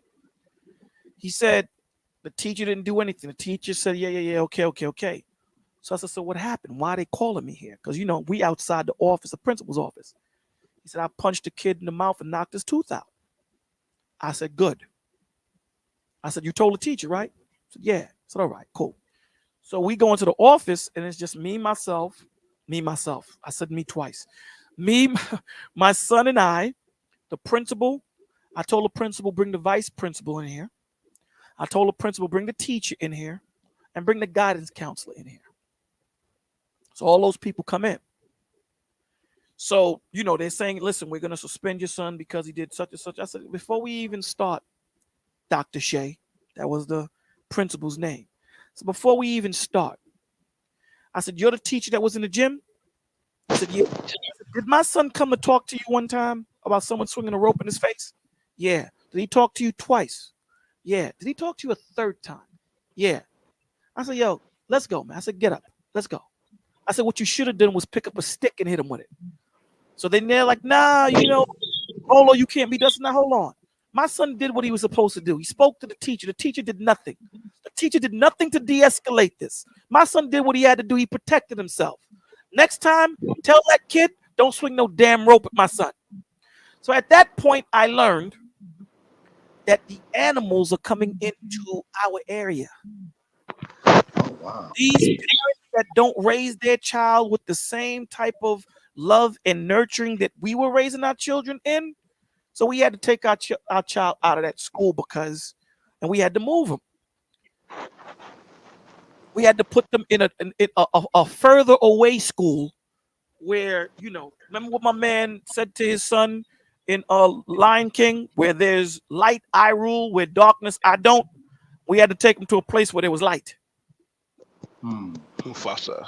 So, yeah, at the end of the day, you know, I can't relegate how my son feels and when he feels threatened.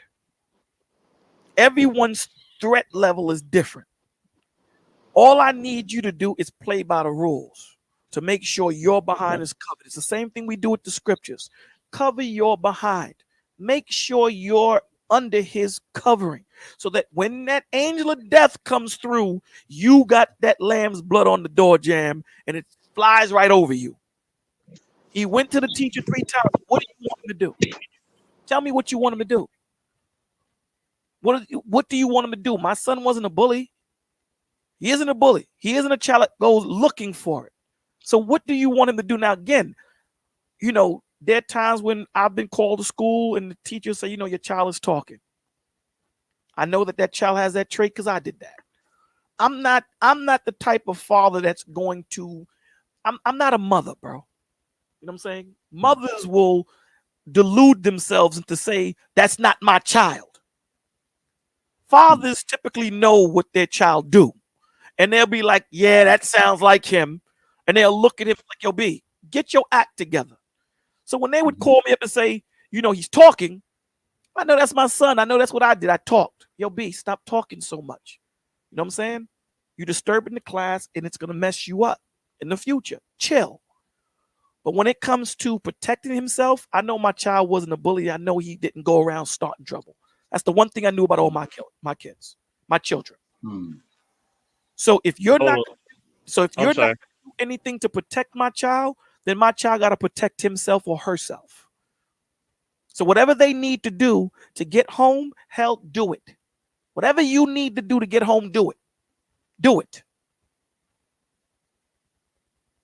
How did you not want to put your hands on that principal for basically allowing that I got a child quick question for Bolo, if I put may. him in harm's way? Hold on, Vago. Oh, 84. I'm sugar streaming. Thank you for mentioning me. Because then I'd be in jail. Yeah, well, But here's the thing: my son handled it. My son handled it. So there's no reason for me to do now. If it goes further than that, now I'm gonna have to chiffonner somebody. Now I'm gonna have to get involved because now I'm involved now. When it was just the rope, it was the two children handling it. Now that everybody is involved and everybody knows about the situation, if something happens again, now I'm involved. Now I'm gonna deal with you. And I'm not just gonna deal with the child. I'm gonna deal with the parents too. I promise you I will. And don't get it twisted. I don't have a problem with putting my foot in a child's ass that's trying to hurt mine. I don't got a problem with it. I don't. Good. Because these kids they're not fighting the way when I grew up. We fought. The next day we outside playing. These kids is bringing blades. They're bringing knives. They're bringing guns. You got 11-year-olds and 10-year-olds getting pregnant. It's a whole different ball game now. Experiment. Whole different ball game now. Bolo, I got a question for you, if I may. Go ahead. You know what I mean? And I know Lady S is in the building. I definitely want to get to that. And Joseph is too. But I wanted to ask you, Bolo, back in the day, what high school did you wind up going to, and what high school did you want to go to? I'm not going to tell you what high school I went to, but I will tell you. Hold on, let me get Joseph. I will tell you. Then we can know then we can get information about you.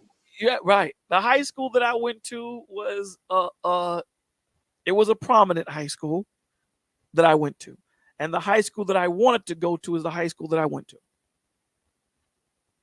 Okay, hey, all right. You got the 2 for 2. Always wanted to go to LaGuardia, but that was me. But that's another story. But Okay. yeah. All right. Lady S, what's going on? Hey. Hey, Yeah, thank you for sharing what you shared. Hey, sister. Hi, Mr. Beck. Good morning to the lady. Good morning, Mubagoda. So as a teacher myself, I have been on both sides. I've been the student, I've been the teacher. I grew up in a generation, like I said in the comments, I was raised with parents that were like, if someone hits you, hit them back. And I was telling Mr. Best this earlier, and I'm just like, that's self-defense.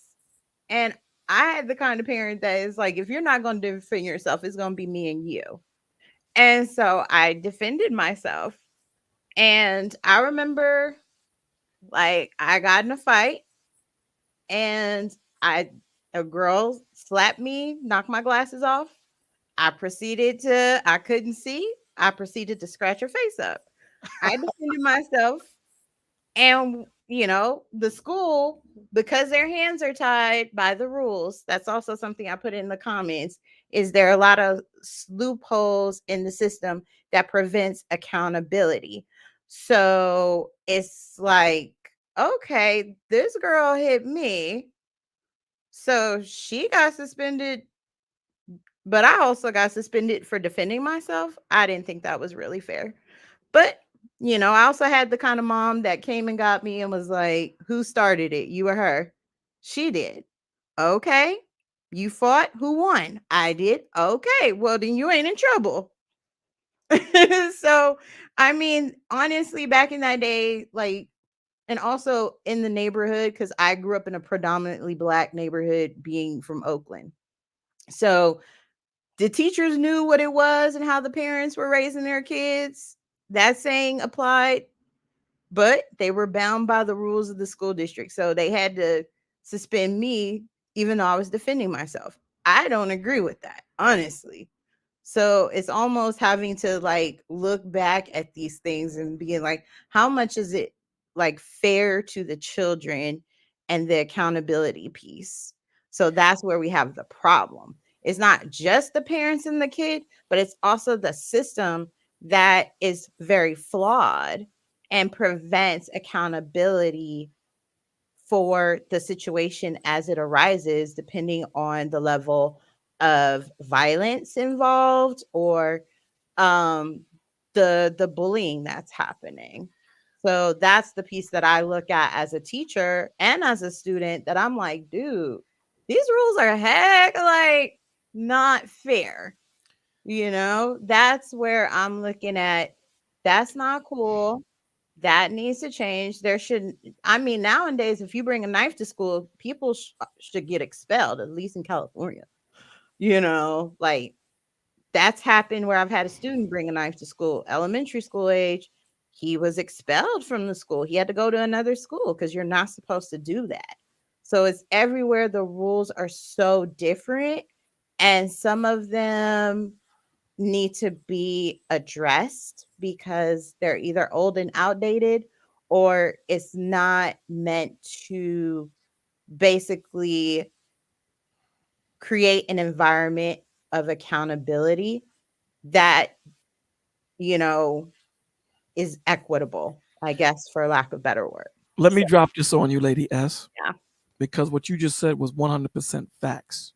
Mhm. Let me drop this on you, because you remember we supposed to filter all of this through the spirit, right? Through the lens of God. You know, it's a double-edged sword with what they're doing, right? It's like with sports, right? My son, my youngest son, great 3-point shooter. I remember coaching him one time. One time I coached, I was the assistant coach, and the coach got sick. And there was this one kid that was killing us. And here it is, I got 11 kids that I'm coaching. So I got so many fouls. I said, listen, man, anytime that kid get the ball, I want y'all to foul him. I don't care who fouls him. I don't want him to have the ball no more. That was the game we won. But the point of the matter is, what they're doing now is they're robbing these children of accountability, like you just said. When my kids' team would win over, I believe it's 20 points, they shut off the clock and they shut off the scoreboard, because they don't want the other team to see how bad they're losing. So one, you rob the children of the accolades of winning and doing so good, and you rob the children of losing and learning that discipline to do better. Now let's correlate that to school. One, you rob that child of suspension and giving them accountability and knowing that they did something wrong. But at the same time, you're letting this child know too that there is no accountability when something is wrong. You're going to get the same punishment that child gets when you did nothing wrong.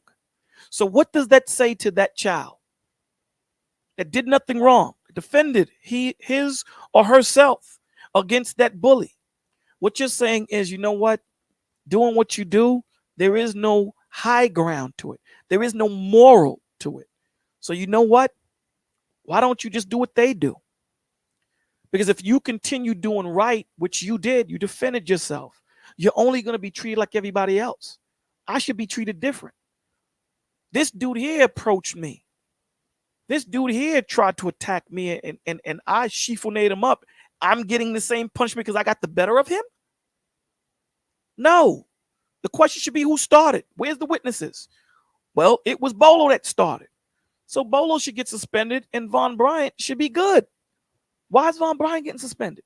We have to understand what they're doing to the self-esteem subconsciously and subliminally to our children when they do that.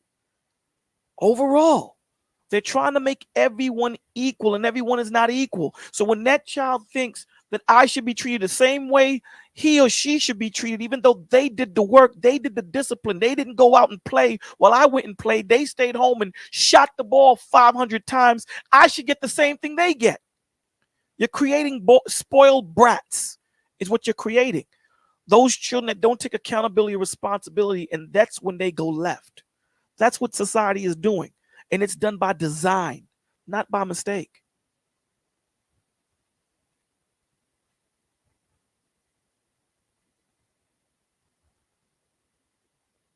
And why do you think it's being done by design in that way? For confusion. It's done for confusion, because the more we can have everyone emotional, the more we can move the crowd. The more we move the crowd. I saw Candace Owens and Killer Mike on stage. On stage. And you know, Candace Owens, she pushes, she's a Republican and she's gonna vote for Trump, right? So this was supposed to be, you know, T.I. was on stage, Killer Mike was on stage, and this was a Diddy thing when Diddy was running his channel before he had to give it up, right? I remember that. And Well, you was actually there to see yeah, it he in was there. person? He was in the audience. Oh, And man. No, I'm talking about you. no. I was watching this on the thing. Nah, I'm not in music no more. So You talking about Revolt Bolo? yes.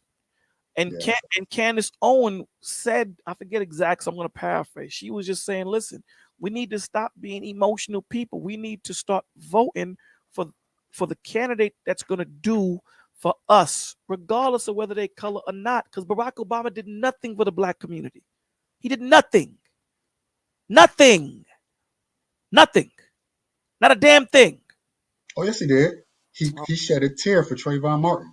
There you go. That counts, right? But Bolo, do you agree with Candace Owens' statements on a lot of things? I Or can tell you what he is did if you it want like me, hit or if you want miss? to ask me. I'm compartmentalizing. Okay. What I'm saying to her, everybody. Now again, I really don't care about anyone's political affiliations. I really don't care. Everyone has their own reason why they do what they do. If you're doing what you're doing from an educational standpoint, then rock on. If you're doing it from an emotional standpoint, then I'm going to tell you that's not good. It's not good, right? So everyone called a coon, called her all these different names, right? Killer Mike said the same thing he said, but he just said it more hood. You know what I mean? You understand, son? You got to understand what I'm saying. They all stood up and clapped for this dude. I remember that. They all stood up and clapped. He said the same thing she said.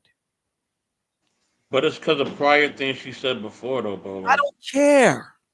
But that matters. Listen, a lot of things that Candace Owens says, she be on point with it, bro. A lot of things that Candace Owens says is on point. But because she's married to a white boy, and because she might be a woman, and because what she says is jarring, as black people, we get offended. But it's the truth. Nah, but certain things she says is very offensive. And sometimes she does coon. It's Sometimes she does. What did she say is offensive? Give me one. The last thing I heard that she said that was very offensive. Yeah. She said the woman that was deleted about that it wasn't about racism, and it clearly was. My G, listen, and I didn't want to do this, but I'm gonna tell you, I saw the video. Hell, I put the video on my channel and did a whole thing on the video. And let me explain something to you. I was so taken back from it. Who did I call on this panel at damn near 12 o'clock at night? Please come off, Mike.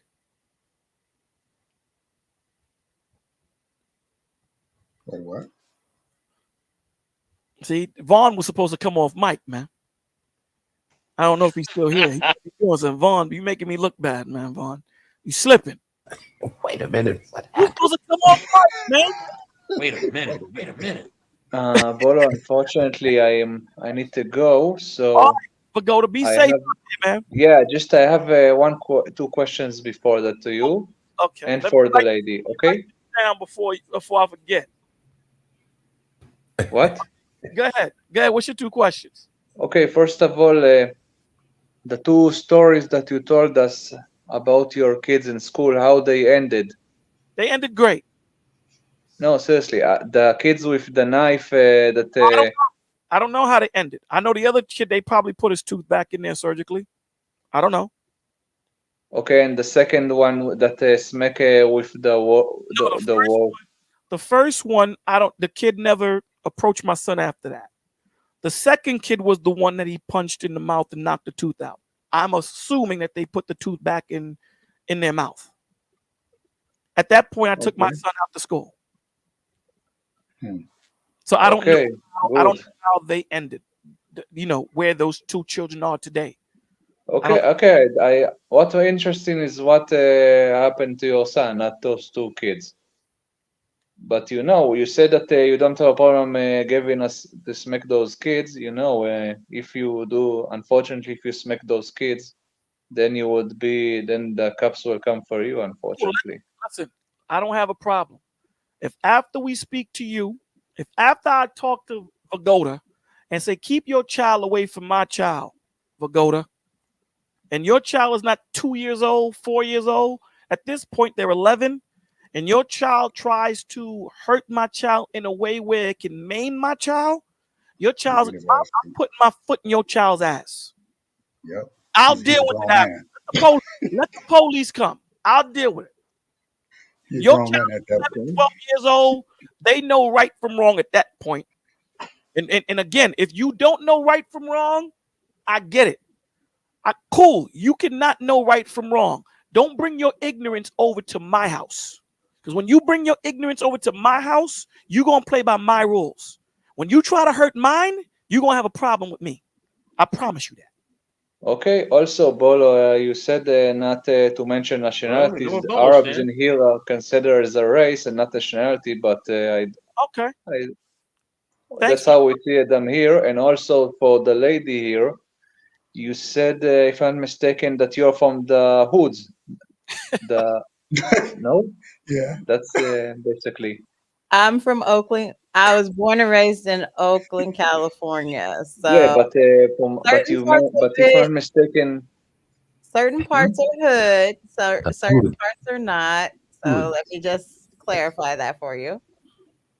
Hood is, if I'm mistaken, Hood is where African Americans have their own community or something. No, hood can be any place. The hood can be any place. Yeah.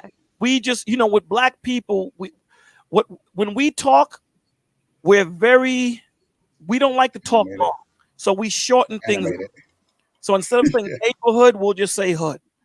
So everybody, there's Chinese people have a hood. Crown Heights, Jewish people have a hood. So we just call it hood. We really should. Okay, it sounds like never mind that. Well, no, it's confusing. If it was if it was here, it will sounds like Hamula. But never mind that. Or if you have you know what? Let me ask you this: people in the hoods work like hive in some degree. They work who? They work and as a group they work as like a hive. A hive. It depends. It depends where you at.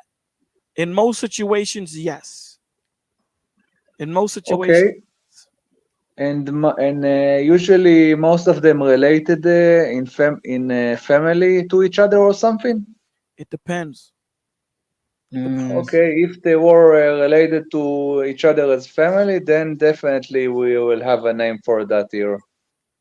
Oh, okay. All right, man. Go to man. Be safe out there, man. Yeah, I need to go. See ya, guys. Everybody out there. Be good. Later, man. Yeah. I like Vagoda. He has a different perspective. So let's get back to my man. So, Vaughn, you with me? Oh, yeah, I'm here, brother. Okay. So you said that she said what? What did she say exactly, 84?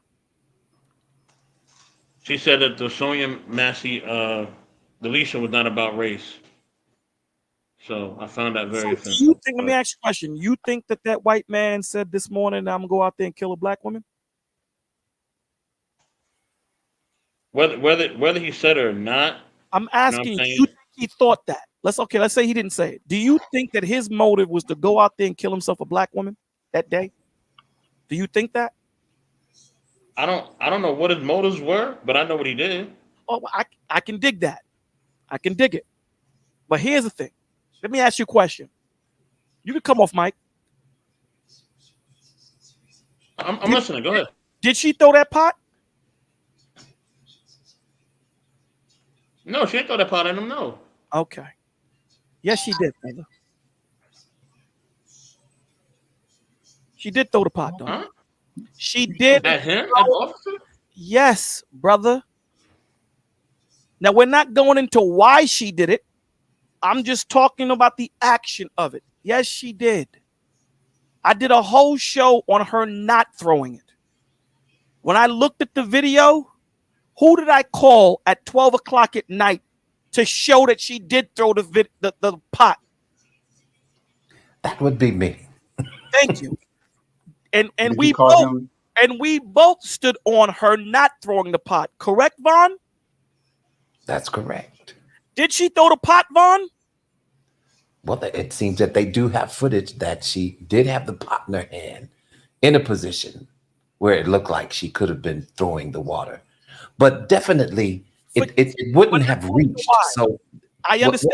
It's still not justified. The shooting is not. And it's not justified. We're not going into the justifiability of him taking her life. But yeah, there is footage of her in a still slow motion still footage. Yes, sir. She like does to see have the it, pot in her hand. Would you like to see it in slow motion, 84?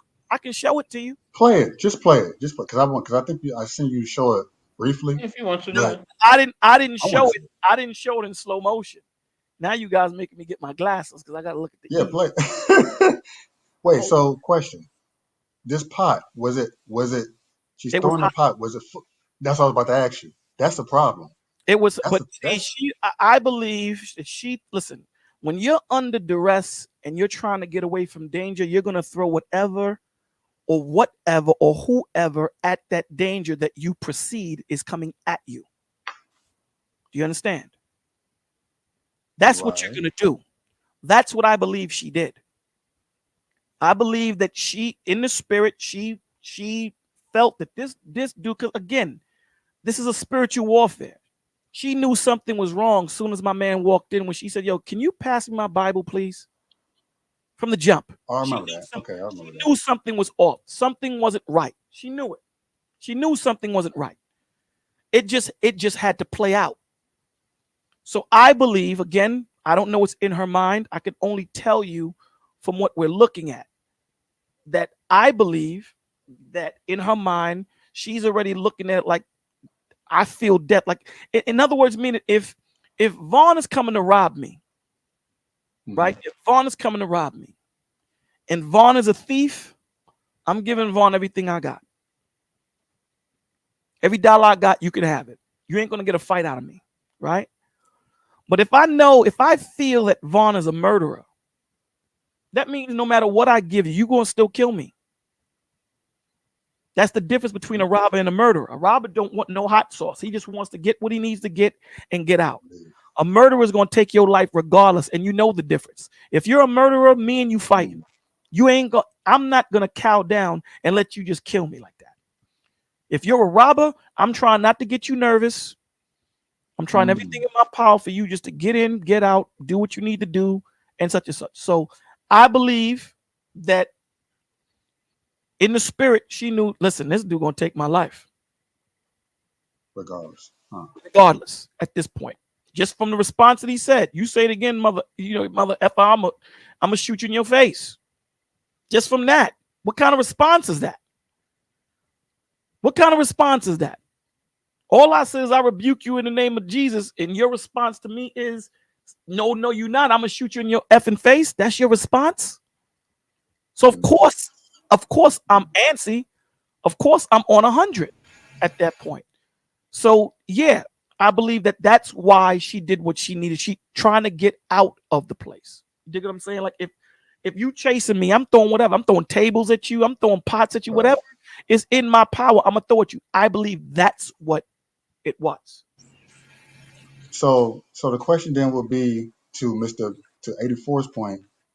You're saying it's two different things. You're saying it was a spiritual thing, and it's just like that was the circumstance. It may not have been a racial thing.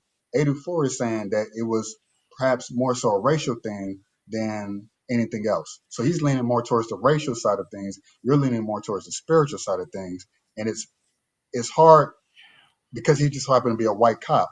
But those things do happen, even if it's a cop that looks like us. Well, then it's easier to say it's a spiritual thing. So it might not be as easy to say it's a spiritual thing. More, you see what I'm saying? Like, oh, he's a white guy, so therefore it's racial. Right, because you have to understand why he's saying that. The example that I gave is And here's the example that I gave. And I'll try not to be so long-winded with it when I give it this time.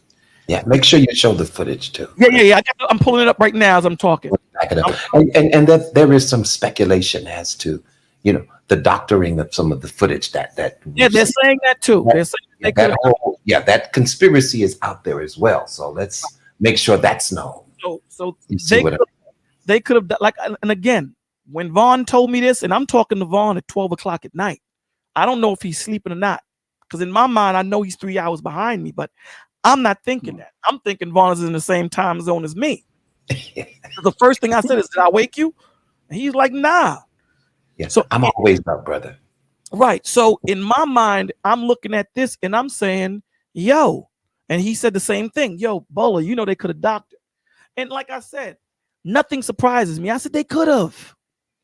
They could have. Nothing surprises me at all today. Nothing. But let me preface this scripture first before we go into it. Revelations chapter 16, verse 14. It says, "For they are the spirits of devils." Okay. Working miracles. So devils can work miracles? No, they make signs to create confusion. That's what the devil's job is to do. Create confusion, create isolation, create hate, anger, malice, strife, jealousy, envy, vengeance, which go forth unto the kings of the earth. Remember in Ephesians 6 and 10, the rulers of the earth. It's talking about the kings of the earth. So the miracles that they're performing, the signs that they're doing is for signs and miracles that the kings can get, and of the whole world, to gather them to battle of the great day of the Almighty. So these signs is to get them prepared and get them ready for that great day of judgment. That's what it is. So let me get the video up. So we have to understand the way the enemy works. You know what I'm saying? The enemy works in so many different ways that we have to be aware of the wiles of Satan. We have to be aware of it. Let me see if I can make this bigger. All right. Can you guys see this? Yeah. Y'all can see it? 84, can you see it? Yes. Okay, so let me slow it down.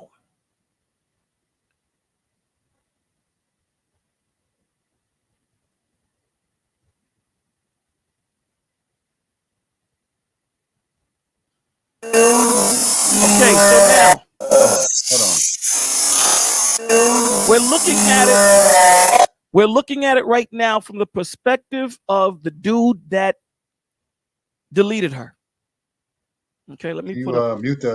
can you mute the sound? So because it's kind of like strange. Got you. Hold on. Let me put this up. And I'll mute the sound. All right. So we're looking at it from the perspective of the dude that murked her, right? Now, I want you to look. This red thing right here is the, what is it called again, Vaughn? The oven mitten? Pot holder. The pot holder. Okay. She has two pot holders. Okay. The one in the left that we're looking at right now is red on the left-hand side. The one on the right, it's white on the inside and red on the outside. So keep that in mind.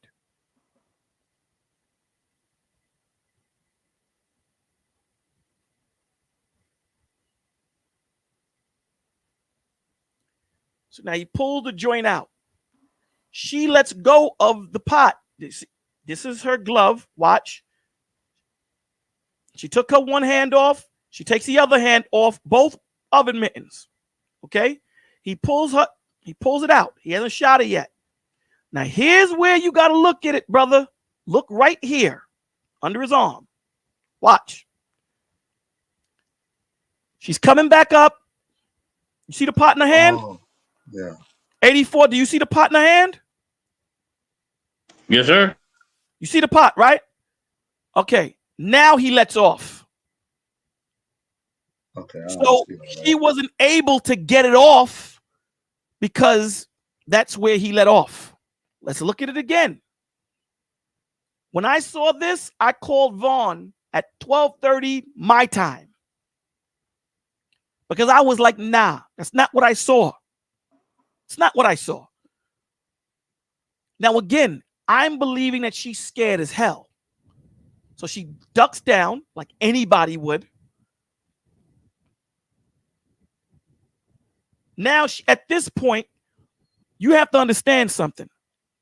And I'm looking at it from her perspective, right? If I wasn't in danger, why are you still approaching me with your gun drawn? Why are you still approaching me that way? So at this point, I'm thinking that she's thinking, listen, man, this dude here is going to take my life. So I'm going to do everything that I can to try and protect myself at this moment. That's what I'm thinking. She's thinking. Yeah. She comes back up with it, but he did what he did. Yes.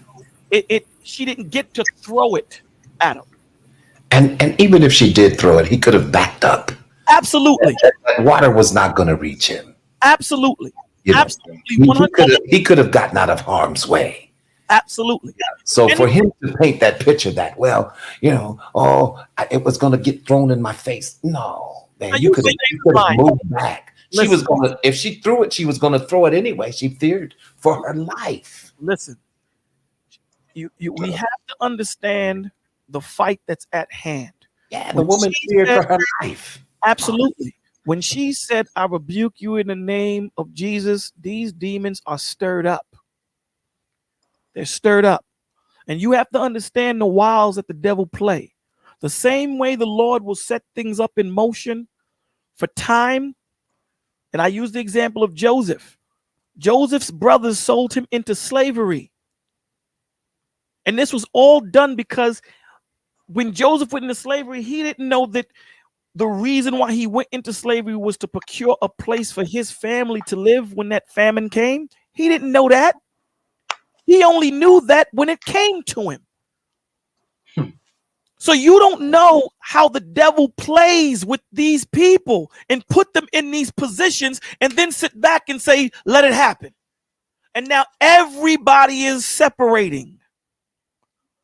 And while these demon forces that we wrestle against in high places are moving, we're getting caught up and we're being stirred and moved emotionally when we should be fighting them. Now, what happened, happened. We can't get away from that. What happened, happened. This woman should not have lost her life. If he feared for his life and didn't want to get caught up, he got a damn taser. He could have pulled the taser out. Why are you coming closer? You would think to go further away from the trouble. That would make sense to me. You're getting closer to it. Why? Revelations 16:14, for there are spirits of devils working miracles which go forth unto the kings of the earth and of the whole world to gather them to battle of that great day of God Almighty. They're getting them ready. They're setting these things up. We got to look at this spiritually. Don't get it twisted. It hurts that a sister's gone. For what? For nonsense. For nonsense. Now he's gonna use self-defense. And the dude might get off. He might get off. Because you know what they're gonna say to him? Did you fear for your life? He's gonna say, yeah. Yeah, but you know, it just could have been handled differently. Absolutely. 100%. 100%. And to be honest with you, you know, he could have easily, while speaking to her, told his partner or let her know that, listen, I see you have a pot on the stove. You know, I'm going to send my partner over there to turn it off. We don't want any fires. He could, listen, the partner was the one. So many different ways it could have been dealt with. That's what I'm saying. So, you know, senseless death is a senseless death. That's what we're seeing. Death is too absolute. Death is too absolute. The partner is the one that said that the fire, that she had a pot on the fire. He should have went over there and turned the fire off. First off, what are you doing in her house? That's number one. You shouldn't have been in her house. She was the one that called 911. Once you did the surveillance around the crib, your job is done. Leave. But you know what it was? He seen that broken window in her car that was in a driveway. That's why she was reluctant to give the name. Because when he went up there, he said the car in your driveway, did you see the busted glass? That's why when he said, what's your last name? She was reluctant. And when he said, you're not in trouble, she said, Massey. He went in there with an ulterior motive. He wanted to play Matlock to see what was going on with the truck. That's not what you were there for. You didn't get called for that truck. You got called because she said there was an intruder. It should have stopped right there. Right there, it should have stopped. But we have to understand what we're dealing with. Understand the bigger picture. There's a bigger picture at this, guys. There's a bigger picture. I know that Joseph didn't think there was a bigger picture when he was being sold into slavery and being accused of sleeping with a chick he didn't sleep with. He didn't see the bigger picture. You know when he saw the bigger picture? When the brothers came and he said, you know what? What you did to me was meant for evil, but the Lord meant it for good. Why? For this day to save your lives. Satan does the same thing on his end. Setting things up for the day of war. Revelation 16:14. Meditate on that. This is not a game, guys. And it's going to get worse. It's going to get worse. So prepare your soul. Prepare your soul. It's going to get worse. This is just the beginning. Just the beginning. It's going to get worse. Yeah, absolutely it is.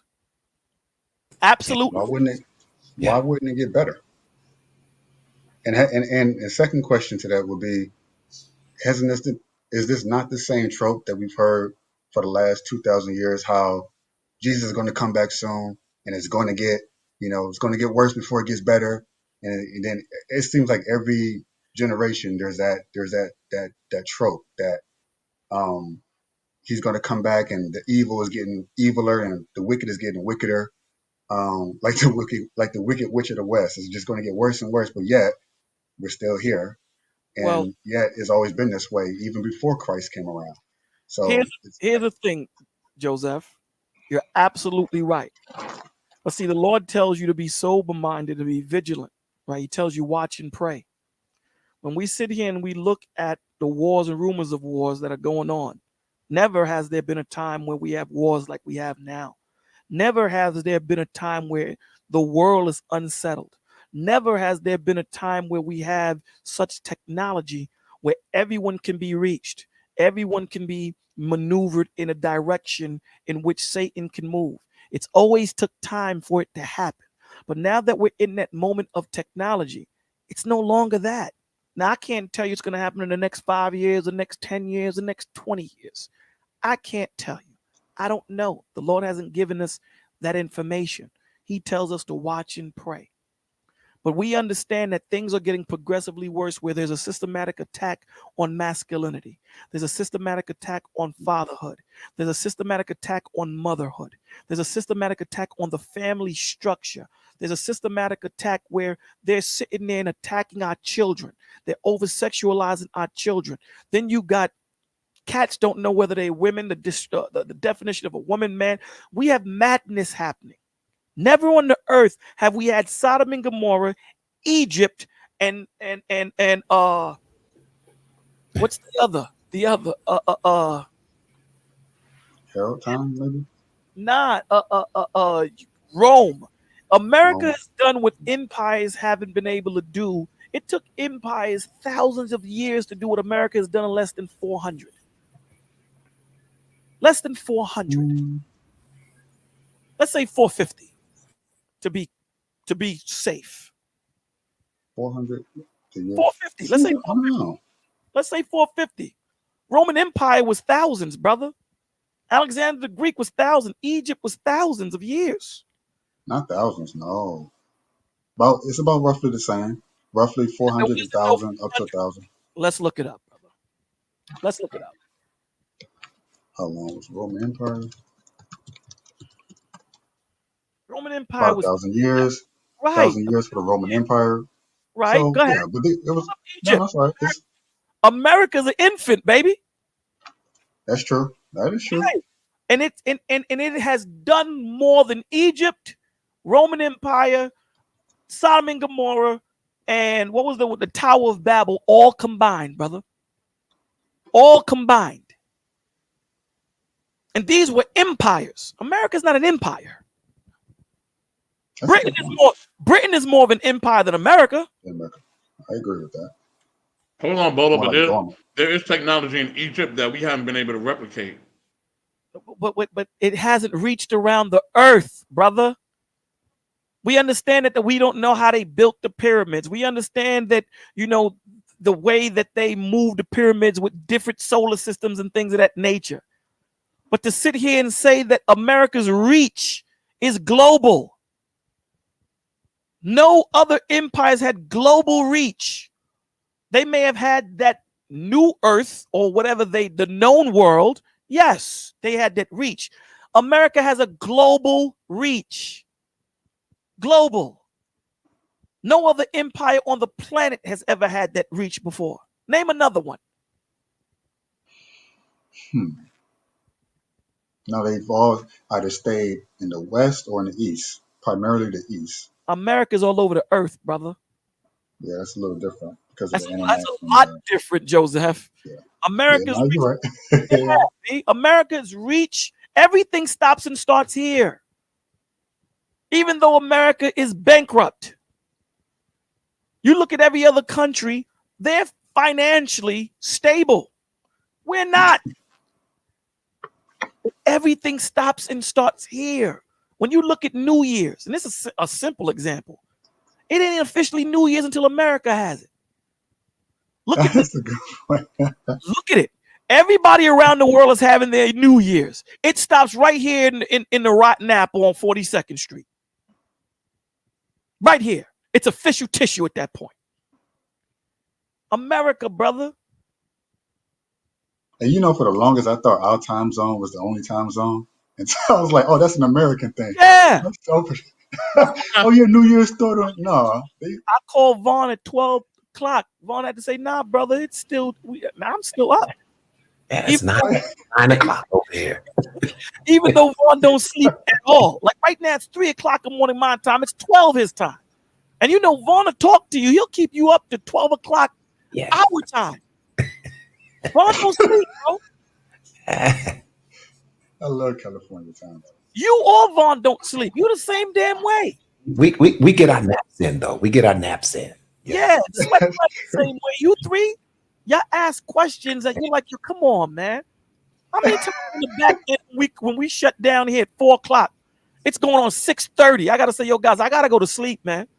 And you dudes still want to talk. That's because we don't talk often. So when you think about it, it's kind of like it's like catch up talk. Catching up, and then we don't talk for a long period of time. Like correct. even now. I stand corrected. But it sounded good though. It sounded good. But when I saw it, I was like, see, listen, it doesn't change the fact that he went over and beyond. He went to DEFCON 12. Yeah. You skipped 1 through 11, brother. Doesn't change that fact. It doesn't. But here's the thing that the devil does to us. He doesn't want you to look at the catalyst. So even with the Big Bang Theory, he doesn't want you to see the catalyst. The catalyst is God. He takes the catalyst out of the equation. The catalyst was when she said, I rebuke you in the name of Jesus. Because they were laughing and talking. You couldn't see no mental illness in her at that moment. You couldn't see none of that. So yeah, when we look at it, it's definitely a spiritual aspect of the situation. But then we would be remiss if we didn't acknowledge that there is a natural aspect of it as well. You see, so we're dealing with both spirit and natural.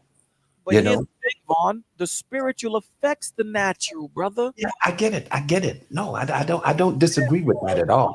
100%. I disagree with that at all. You're 100% right. His spirit, when his spirit got disturbed, That's when all bets were off. But the thing that I'm saying is this, you know, you didn't have to be in the spirit to just walk over there and simply turn the pot off. You know, you don't have to be in the spirit to do that. I think that the enemy, See what I'm saying? the enemy sets things up to happen. It's the same thing the way the Most High did with exactly. He sold his dude to slaves. We can definitely say that there is some demonic activity Absolutely, 100%. You said it better. You know, that was very evident when she made that statement, and then we heard his response. Woo! You know, so that was very evident right there. Well, here's the thing, though, Vaughn. It's evident to us because, and even initially, Bolo didn't even catch it at first. No. So it took him a minute, and then he had to confirm it with you and say, "Wait, did you see?" So even he had to go and look deeper and say, "Oh, let's listen to what she said," because on the surface it looks very black and white, like literally, it's a black woman, white man, it's racism. So No. Hold on, no. You're misquoting me. My thing, when I spoke to Vaughn, and I spoke to everyone in my circle, right, on YouTube, it was, I'm looking at it spiritually. I know what happened and how it happened. I saw it. I didn't see her picking the pot up. That still doesn't change. That still doesn't change the fact that, dogs, you didn't have to walk around the counter. You chose to walk around the counter. Okay? You could have tased the ass. Do you know, I've seen them dudes chase a person, and that person could be 10 feet in front of them, and they'll shoot the taser, and it hits them. You were maybe 10 feet away from her in a confined area. You could have tased her. You could have did that. And then watch this though. If it had been white grandma, it'd have been different. Would that situation have taken place? No, sir. You got to put that in there too. It's the same pot of hot water. Yeah. You got to put that in there too. It had been white grandma. See what I'm saying? She may be touched a little bit in the head, maybe a little, dementia or whatever it is. Hold on, because would that have been the outcome of that scenario? M.E., I know he did. I know he said what he said. But what I'm saying to you is you didn't see no sign. That's why he questioned it. He questioned whether she was mental, whether there was some mental illness. When he said 1096, right after he shot her, he questioned, but there was no proof of it. If you're watching it directly, because this is what people seem not to understand, right? And again, I'm no damn psychiatrist, okay? And I'm not going to jack that. I'm no psychiatrist. But I have counseled enough people to know that it's hard to talk them off that ledge when they're on that ledge. It takes them a minute to come off that ledge. So when she's coming to the door saying, "Oh my God, my God, my God," she was thinking that there was someone out there that was possibly trying to hurt her in a home by herself. How scared are you? When you were a young child, you weren't scared. It wasn't easy just to tap in and out, switch on and off. It's not that easy. That's why she's like, "Yo, did you check around?" And he's like, "Yeah, I checked around. I did all of this." It takes a minute for you to calm your spirits down, for your hippocampus to tell your amygdala, you can turn off now, my G. It takes a second for that, and everyone is different. We don't know her past. We don't know if she's had PTSD or any of these things. We don't know. So it takes time. So when he walks in, he's saying, "Yeah, she might be mental." He said it was after. It was before, bro. I understand. I'm talking like he asked that because of how she came out. You know what I'm saying? But here's the thing. Empathy is putting yourself in that person's position and understanding where they're coming from so that when you give them some information, you know how to give it from their perspective opposed to yours. I understand what you're saying because he did say, "Yo, she okay? She good?" And I'm paraphrasing, but you have to understand when I'm scared, my man, I'm in fight or flight mode. Rationalization is out the window. When you go into fight or flight mode, your brain is only taking key parts of what can get you safe. It's not delineating, sitting down and say, okay, let's think about this for a little bit. It's not going through that. If a pit bull is chasing me and I see a fence, I'm trying to get over that fence because that's going to separate me from the pit bull. I'm not thinking about what's on the other side of that fence. A bear might be on the other side of that fence. You feel what I'm saying? But I get what you're saying, me. I get what you're saying, and I don't disagree with you. However, we have to look at it from her perspective, along with looking at it from his perspective. We can't just look at it from his perspective. We have to look at it from her perspective on why she did and moved the way she did. That's the only way for a balanced decision or balanced understanding, looking at it from both perspectives, weighing it by the spirit. Hey, Queen Forever, how you doing, sis? I'm good. I was coming up. I'm late, but I wanted to shout out to Jamaica Avenue Margarita's Pizza, baby. That's where the fold begins. As soon as you get it out the oven, you fold it and you bite it. See, Margarita Pizza, baby, all day, every day. See, you trying to start a fight? No, I'm not paying you at all. I don't even know why you're up here doing this. They're not even paying you. I'm just saying. They paid me. That got me through dancing school. It was $1.75, baby, and a drink. That was back in the day. Don't play with me. Yeah. Well, no. He liked my family, so they would always hook you us get up. A discount. So you just shoving it in our face right now. Yeah, they used to take care of us. You know what I'm saying? So no. Nah, the best is knishes. They don't know nothing about no knish. I love knishes with the onions. Knish nosh. No, let me stop.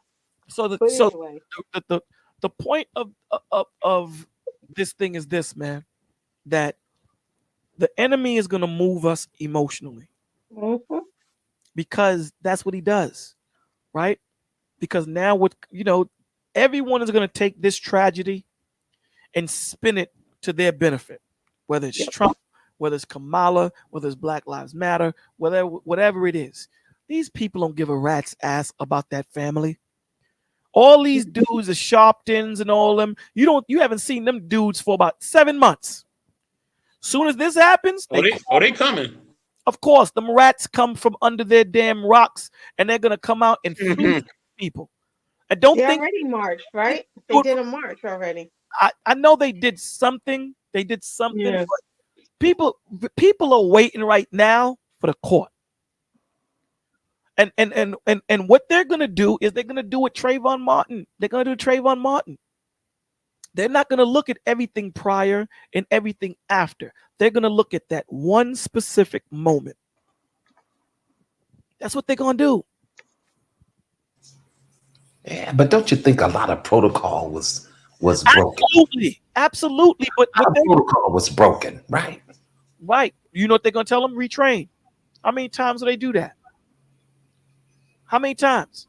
The problem with the Trayvon Martin thing was, what do they call it? Community property. Both of them had their hand on the gun. That's what got them off.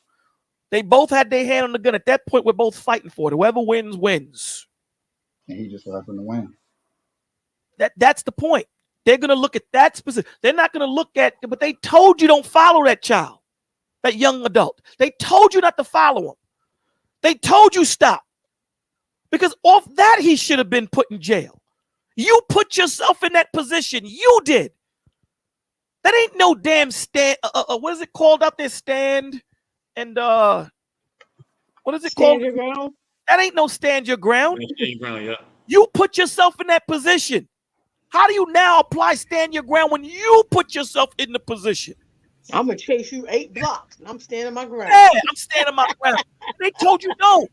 So they didn't look at none of that. They looked at when he had his hand, he had it. They both were fighting for it, and he just happened to get the bad end of the stick. Yeah, that's what they do here. Here's the thing. Also, if she was so suspect, as far as these officers were concerned.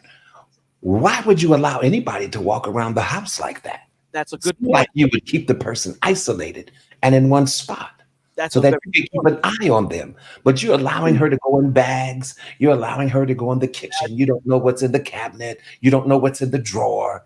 This is bad policing. They brought that up too. They said she could have pulled something out when she went into the bag. Yeah. Didn't she But it could have have been like some prevented, type though. of mental health? Could have The been prevented. Yeah, the father brought it out because you know how media, switch things up and try to spin it. So he preemptive strike. He brought it out and said, yeah, she had I forget the disorder, but she had some type of disorder. You know what I mean? But again, I think they're just missing his potential disorder and the way he responded to her, and so it's almost like a projection. So it's easier to say, oh, she has mental issues, but we're clearly saying that he's the one with mental issues. But it's going to be easier to paint her as the one with the mental issues, but not the cop, because he was justified, but she wasn't justified in defending herself. So that's how they're going to spin it to try to get him off the hook. Because again, the way she did it, I believe that she was throwing that part of him to save her life. Yeah, you walked nothing to do around with mental issues. You walked around the damn listen, if you were that afraid of me, why didn't you shoot me from behind the counter? I said, put your hands up where I can see them, as opposed to looking to go around the Or counter have a to seat. wait, hold on. Yeah. As opposed to going around the counter in order to get a clean shot is what he was looking for. That's my point. So it's something off about just his approach. Is slowly, that's scary. Imagine someone slowly approaching you with a weapon around a bend, as opposed to what a cop is supposed to do, which is he stands further back. He tells her to put your hands where I can see them. That's standard. And I'm not even a cop. Yeah. So yeah, of course she's going to, at that point she takes the pot as a last resort and throws it at him. But they're going to spin it as she was the crazy one. And if it took us slowing it down like that by milliseconds to see it, because there's no way you can see that happening. There's no way you that quick. They do also have that his background. He has prior incidents. Yeah, he has as well. So well, I know that a lot of I know that out here where I'm at, they sometimes have mental health specialists that go out if there's a call, certain types of calls.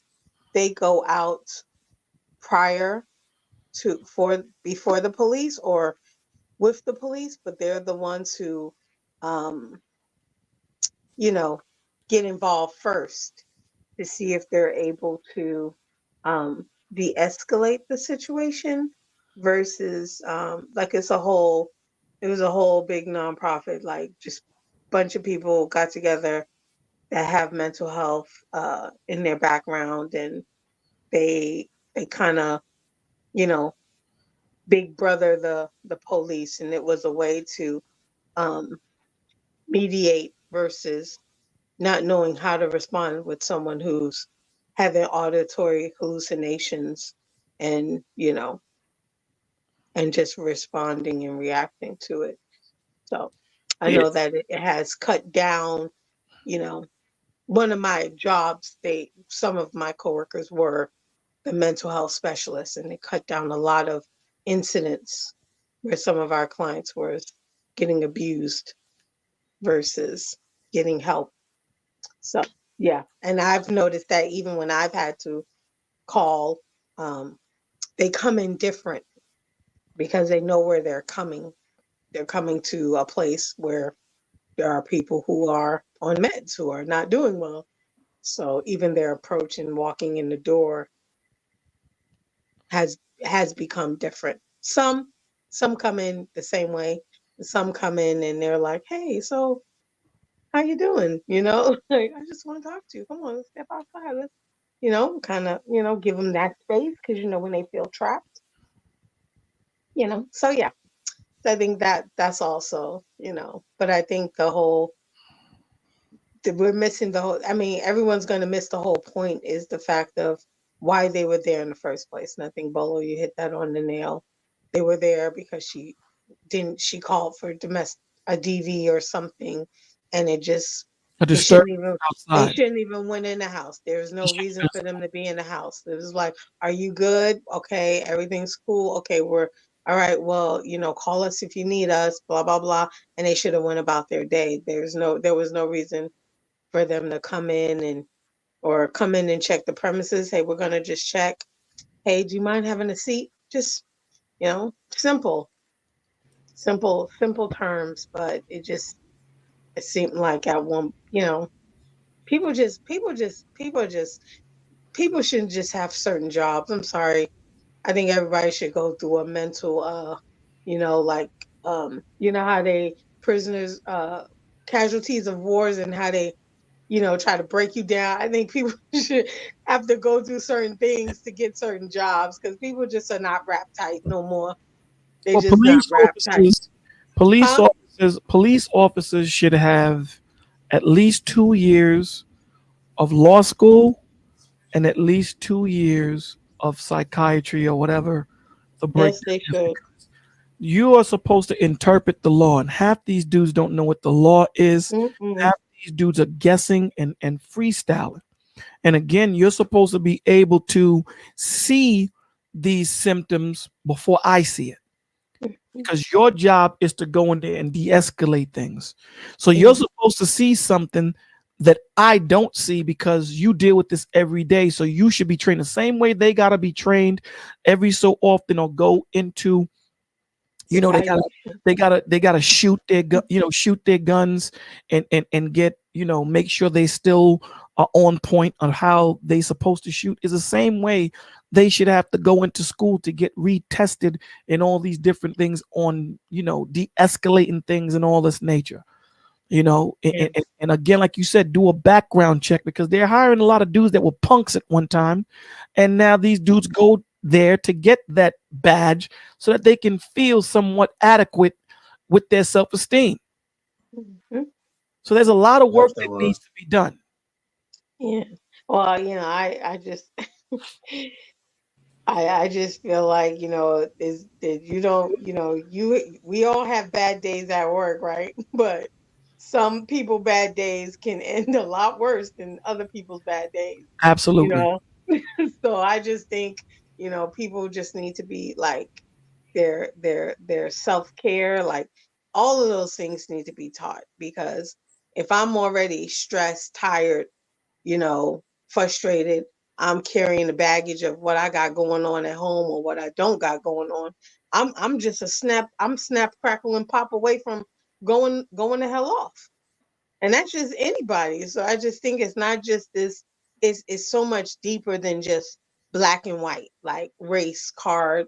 I believe that there's a lot of racism involved in how people deal with people and how much they tolerate. But I don't think everything is just that, like maybe it would have been different if it was a Caucasian woman. I don't know. Now So, that wouldn't happen. I don't believe, again, we can only speak on belief because we don't know. Yeah.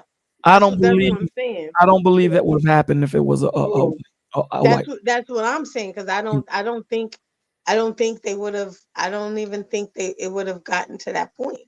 I think they would have came in there, did what they needed to do, and they would have left. Okay, you good? If you need anything, what happened to the window? Like, I don't think it would have been. The conversation would have went where it went. But maybe at one point it was just, look, I don't know. Sometimes they just, people just get to a point where they just start fishing for stuff. But anyway, and I like your story about the bully, the animal earlier, Bolo, because growing up in Queens, I had a lot of bullies. Yeah, what I'm saying? you know what it is. I was a little short stump, so I had to show them. Even Mario jump up. I got hops. I can jump up and power punch you. Don't play you with make me. that noise? Pling! Don't play with me. Yup. I'm hitting the coins. You know what I mean? Don't play with me. You crazy. You crazy. No, I mean, I'm gonna tell my little story. So I came up here to tell my little story, right? Okay. So there was a bully, right? Because it was your neighborhood sometimes was separated by blocks, right? Right. This was the blocks that everybody owned their house and grandkids and families lived there. Round the corner down the block, maybe 4 blocks down, that's the welfare block. Everybody on that block got welfare. They living in Section 8 housing. You know what I mean? So people don't understand that, but you know, neighborhoods were separated by blocks too. So you know, the welfare block, whatever, you know, they came through our block, you know, we all happy, jumping double dutch, you know, bully, you know, she had a reputation that she had hands and she be dragging girls and blah, blah, blah. You know, she say her little words every day talking about she gonna F somebody up. So one night, you know, I'm coming from my neighbor's house, you know, because you know, after a certain time, I couldn't leave the block. I had to either I'm in the house or I'm in my house or I'm on the porch, right? So I'm coming from my neighbor house, you know, my sister, you know, went out with her boyfriend, so I'm coming home and I see the bully. So I'm like, you know, I'm touched. So she look at me, she say her, you know, she always got to say some more, you know, I'll beat you, blah, blah, blah, whatever. So I just got tired of it. I don't know if I had a death wish or what, but I was like, you know, like I said, I was short like a tree stump. But I was like, I'm tired of you talking, you know, trash. Like, come on, let's just me and you. We ain't got no audience. You drag me, you drag me. But I'm done. Like, let's just get this over with. Because you know, you got something against me, let's just handle it. Beat me up. Just do what you got to do. But I'm tired of your mouth. Like I'm tired of every time you walk down this block, you got something to say. Cause you got a lot to say when you got an audience. Ain't nobody here. We don't need no audience. It's between me, you, and God, right? So she's like, I ain't gonna, whatever, queen, shut up, man. So I was like, hit me, like just hit me, come on, right? So I hit her, and I was like, oh, you's a punk. Man, I beat that girl to bricks. I beat her all the way to her house and dropped her off on her porch. After that, she ain't never said nothing to me again. So anyway, I don't know if I Okay, was the Queen. Good bully night. Good night, or Queen. Good whatever, night. but You dudes is you crazy. know, All and right, what you man. told your son, sometimes you just gotta handle, you just gotta reach out and touch the bully. Because Well, look. sometimes the bully is all air. Well, you know what it is.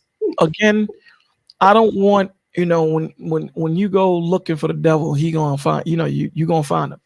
So my thing was, at the end of the day, I don't want you going out there looking for it. If it comes to you, you cook beef.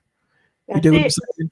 However, if it doesn't, then you leave it alone. You know what I'm saying? So that was But my my bully came. She came. okay. Well, then you have to And handle God delivered her into the holy it. hands There of you God. go. There you And go. I dropped her off on her porch with her groceries. And I beat her all the way home. Okay. All right. Vaughn, you want to say anything to that? Well, I will definitely say this, you know, even my son growing up, you know, we had issues with the school, and you know, my son was always bigger than the other kids, you know, but sometimes the child doesn't understand his stature and until he gets into certain situations. That's a good point. And so, but when my son figured out that, hey, I can knock this one over and that one over, you know, he didn't really have a lot of problems with bullies. You know what I'm saying?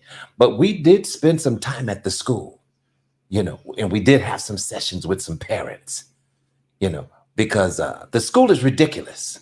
You know, they allow these things to go on. And if you're not the type of parent that is on top of it, you know, your child could be taken advantage of. So yeah, I would definitely suggest any parent to be very active, you know, as far as what's going on at that child's school, because they don't care. They don't care, man. They don't care at all. But you know, I believed in supporting my parents. My parents worked hard. So, I was, I elected myself as the parent of the school. So when my little brother had issues, Queen came and handled it. So my parents was at school a lot, not because I was fighting, but because, I inserted Mm-hmm. myself and I elected myself and I gave myself the Oval Office as the parent. So, yeah. Yeah. That's a whole Listen, nother. I said, let me Daddy, just, I used to tell my dad, we good at the schoolhouse. I got this. He said, you got what? I said, I'll talk to you later about that. I just gotta go handle something. So, I go to the teacher, tell her how I feel about how my little brother's being treated in the class. And I go to his bully and I say, hey, look, I know you tall as the trees, I'm a little short stump, but stop messing with my brother or we gonna have a problem. So, and then I'll leave out the class. And I tell the teacher, thank you for letting me come talk to your class. And I leave. So that's who I was. well, I tell you what, let me just say this, Mrs. Bryant, Mama Bear, let me tell you, it would behoove you not to have her come down to the school because, see, she would shake things up, literally. And, oftentimes I would say, no, Miss Sophia, it's not worth it. But, man, she was a beast down there. You know what I'm saying? But they got the idea, you see? And so even though they still needed to change some things, they knew that my child had active parents, and that's, man, that's so important. That's so important. All right, guys, listen, man. We've been here for 4 hours and 3 minutes. So we're going to ask Queen to pick a Psalms for us to read, dear. I gotta think about that. I didn't think I was gonna pull out. Just Come back to me. No, ain't no come. Okay, Vaughn, pick a Psalms for us to read. 24. This dude already had it loaded. Yeah, I always have a Psalms in my spirit, man. Come on. All right, Psalms 24, and it says, "The earth is the Lord's, and all its fullness, the world, and those who dwell therein.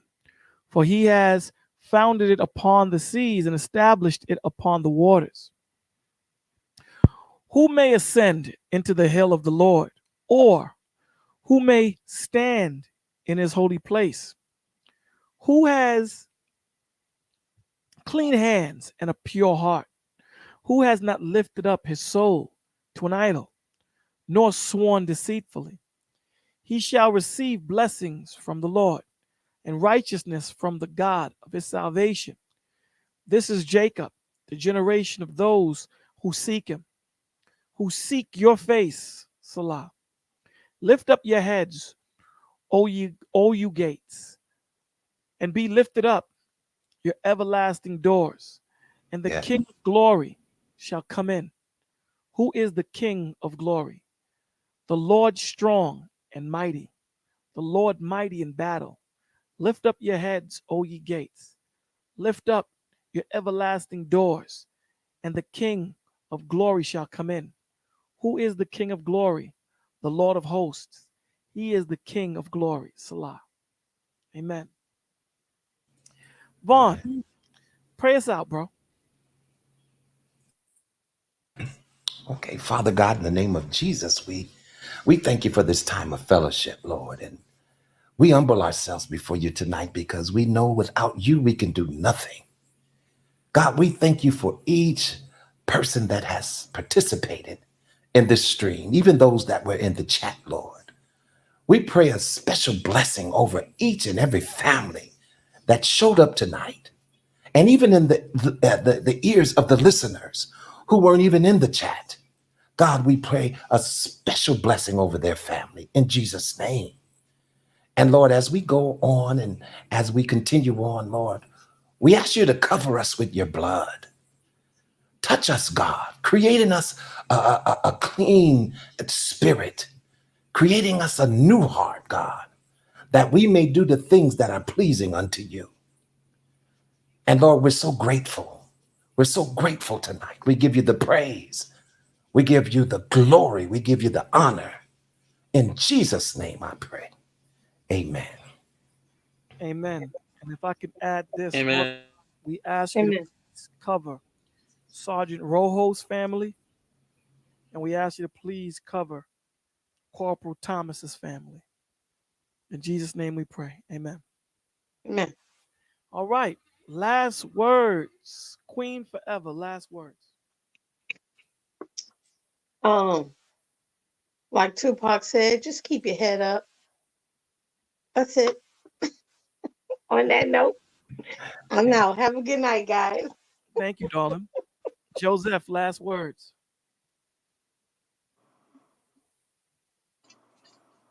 Oh, well, it's good to hear from you all again. It's been a while. I know Anthony usually hosts the show, so it's good to hear from you, Bolo, from you, Vaughn, You got my number, bro. 84. Yeah, I do. Yeah, you did. You did text me like 3 weeks. Now I was messed up last week, so I Why I didn't you didn't. call me? Yeah, now I was messed up physically. It was not some spiritual things, or physical. Well, maybe it was spiritual. I don't know. But yeah, I'll call you up. I know the thing is though, I just now found out you got 4 kids. You got a whole family, bro. Brother, I mean, they you be grown. having. They grown. Oh, They're not children anymore. They grown. okay. All right, well, shoot, I'll hit you up and see if you pick up the phone. Yeah. Okay. All right. So 84, last words on you. Man, stay blessed, y'all. Enjoy your weekend. You know what I mean? Enjoy the sun. Soak up the sun while you can. Much love, y'all. And Mr. VB, last words on you, sir. Yes, sir.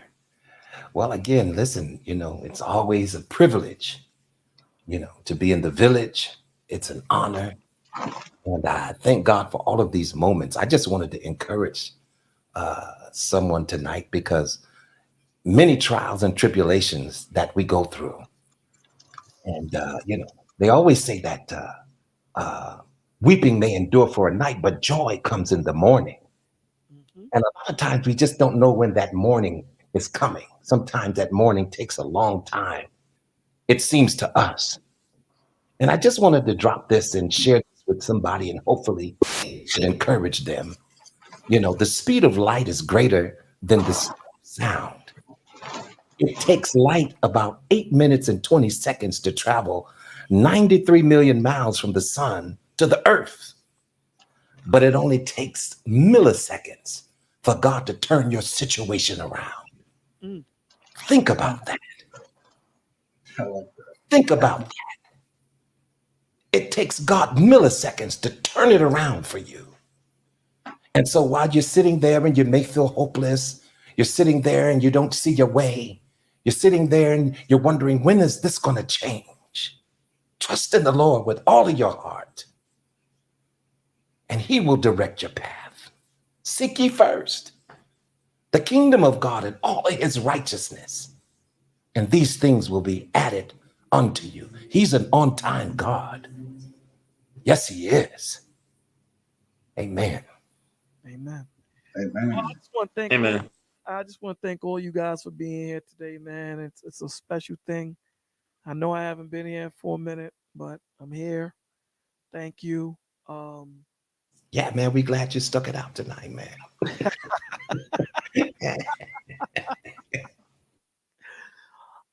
Thanks everybody, man. Thanks to Marcus for coming up. Thank you for everyone that come up, for Goda for coming up, Lady S, Queen, Bryant, Joseph, my man Sweat Bread 84. Thank you all for coming up, and everyone in the chat.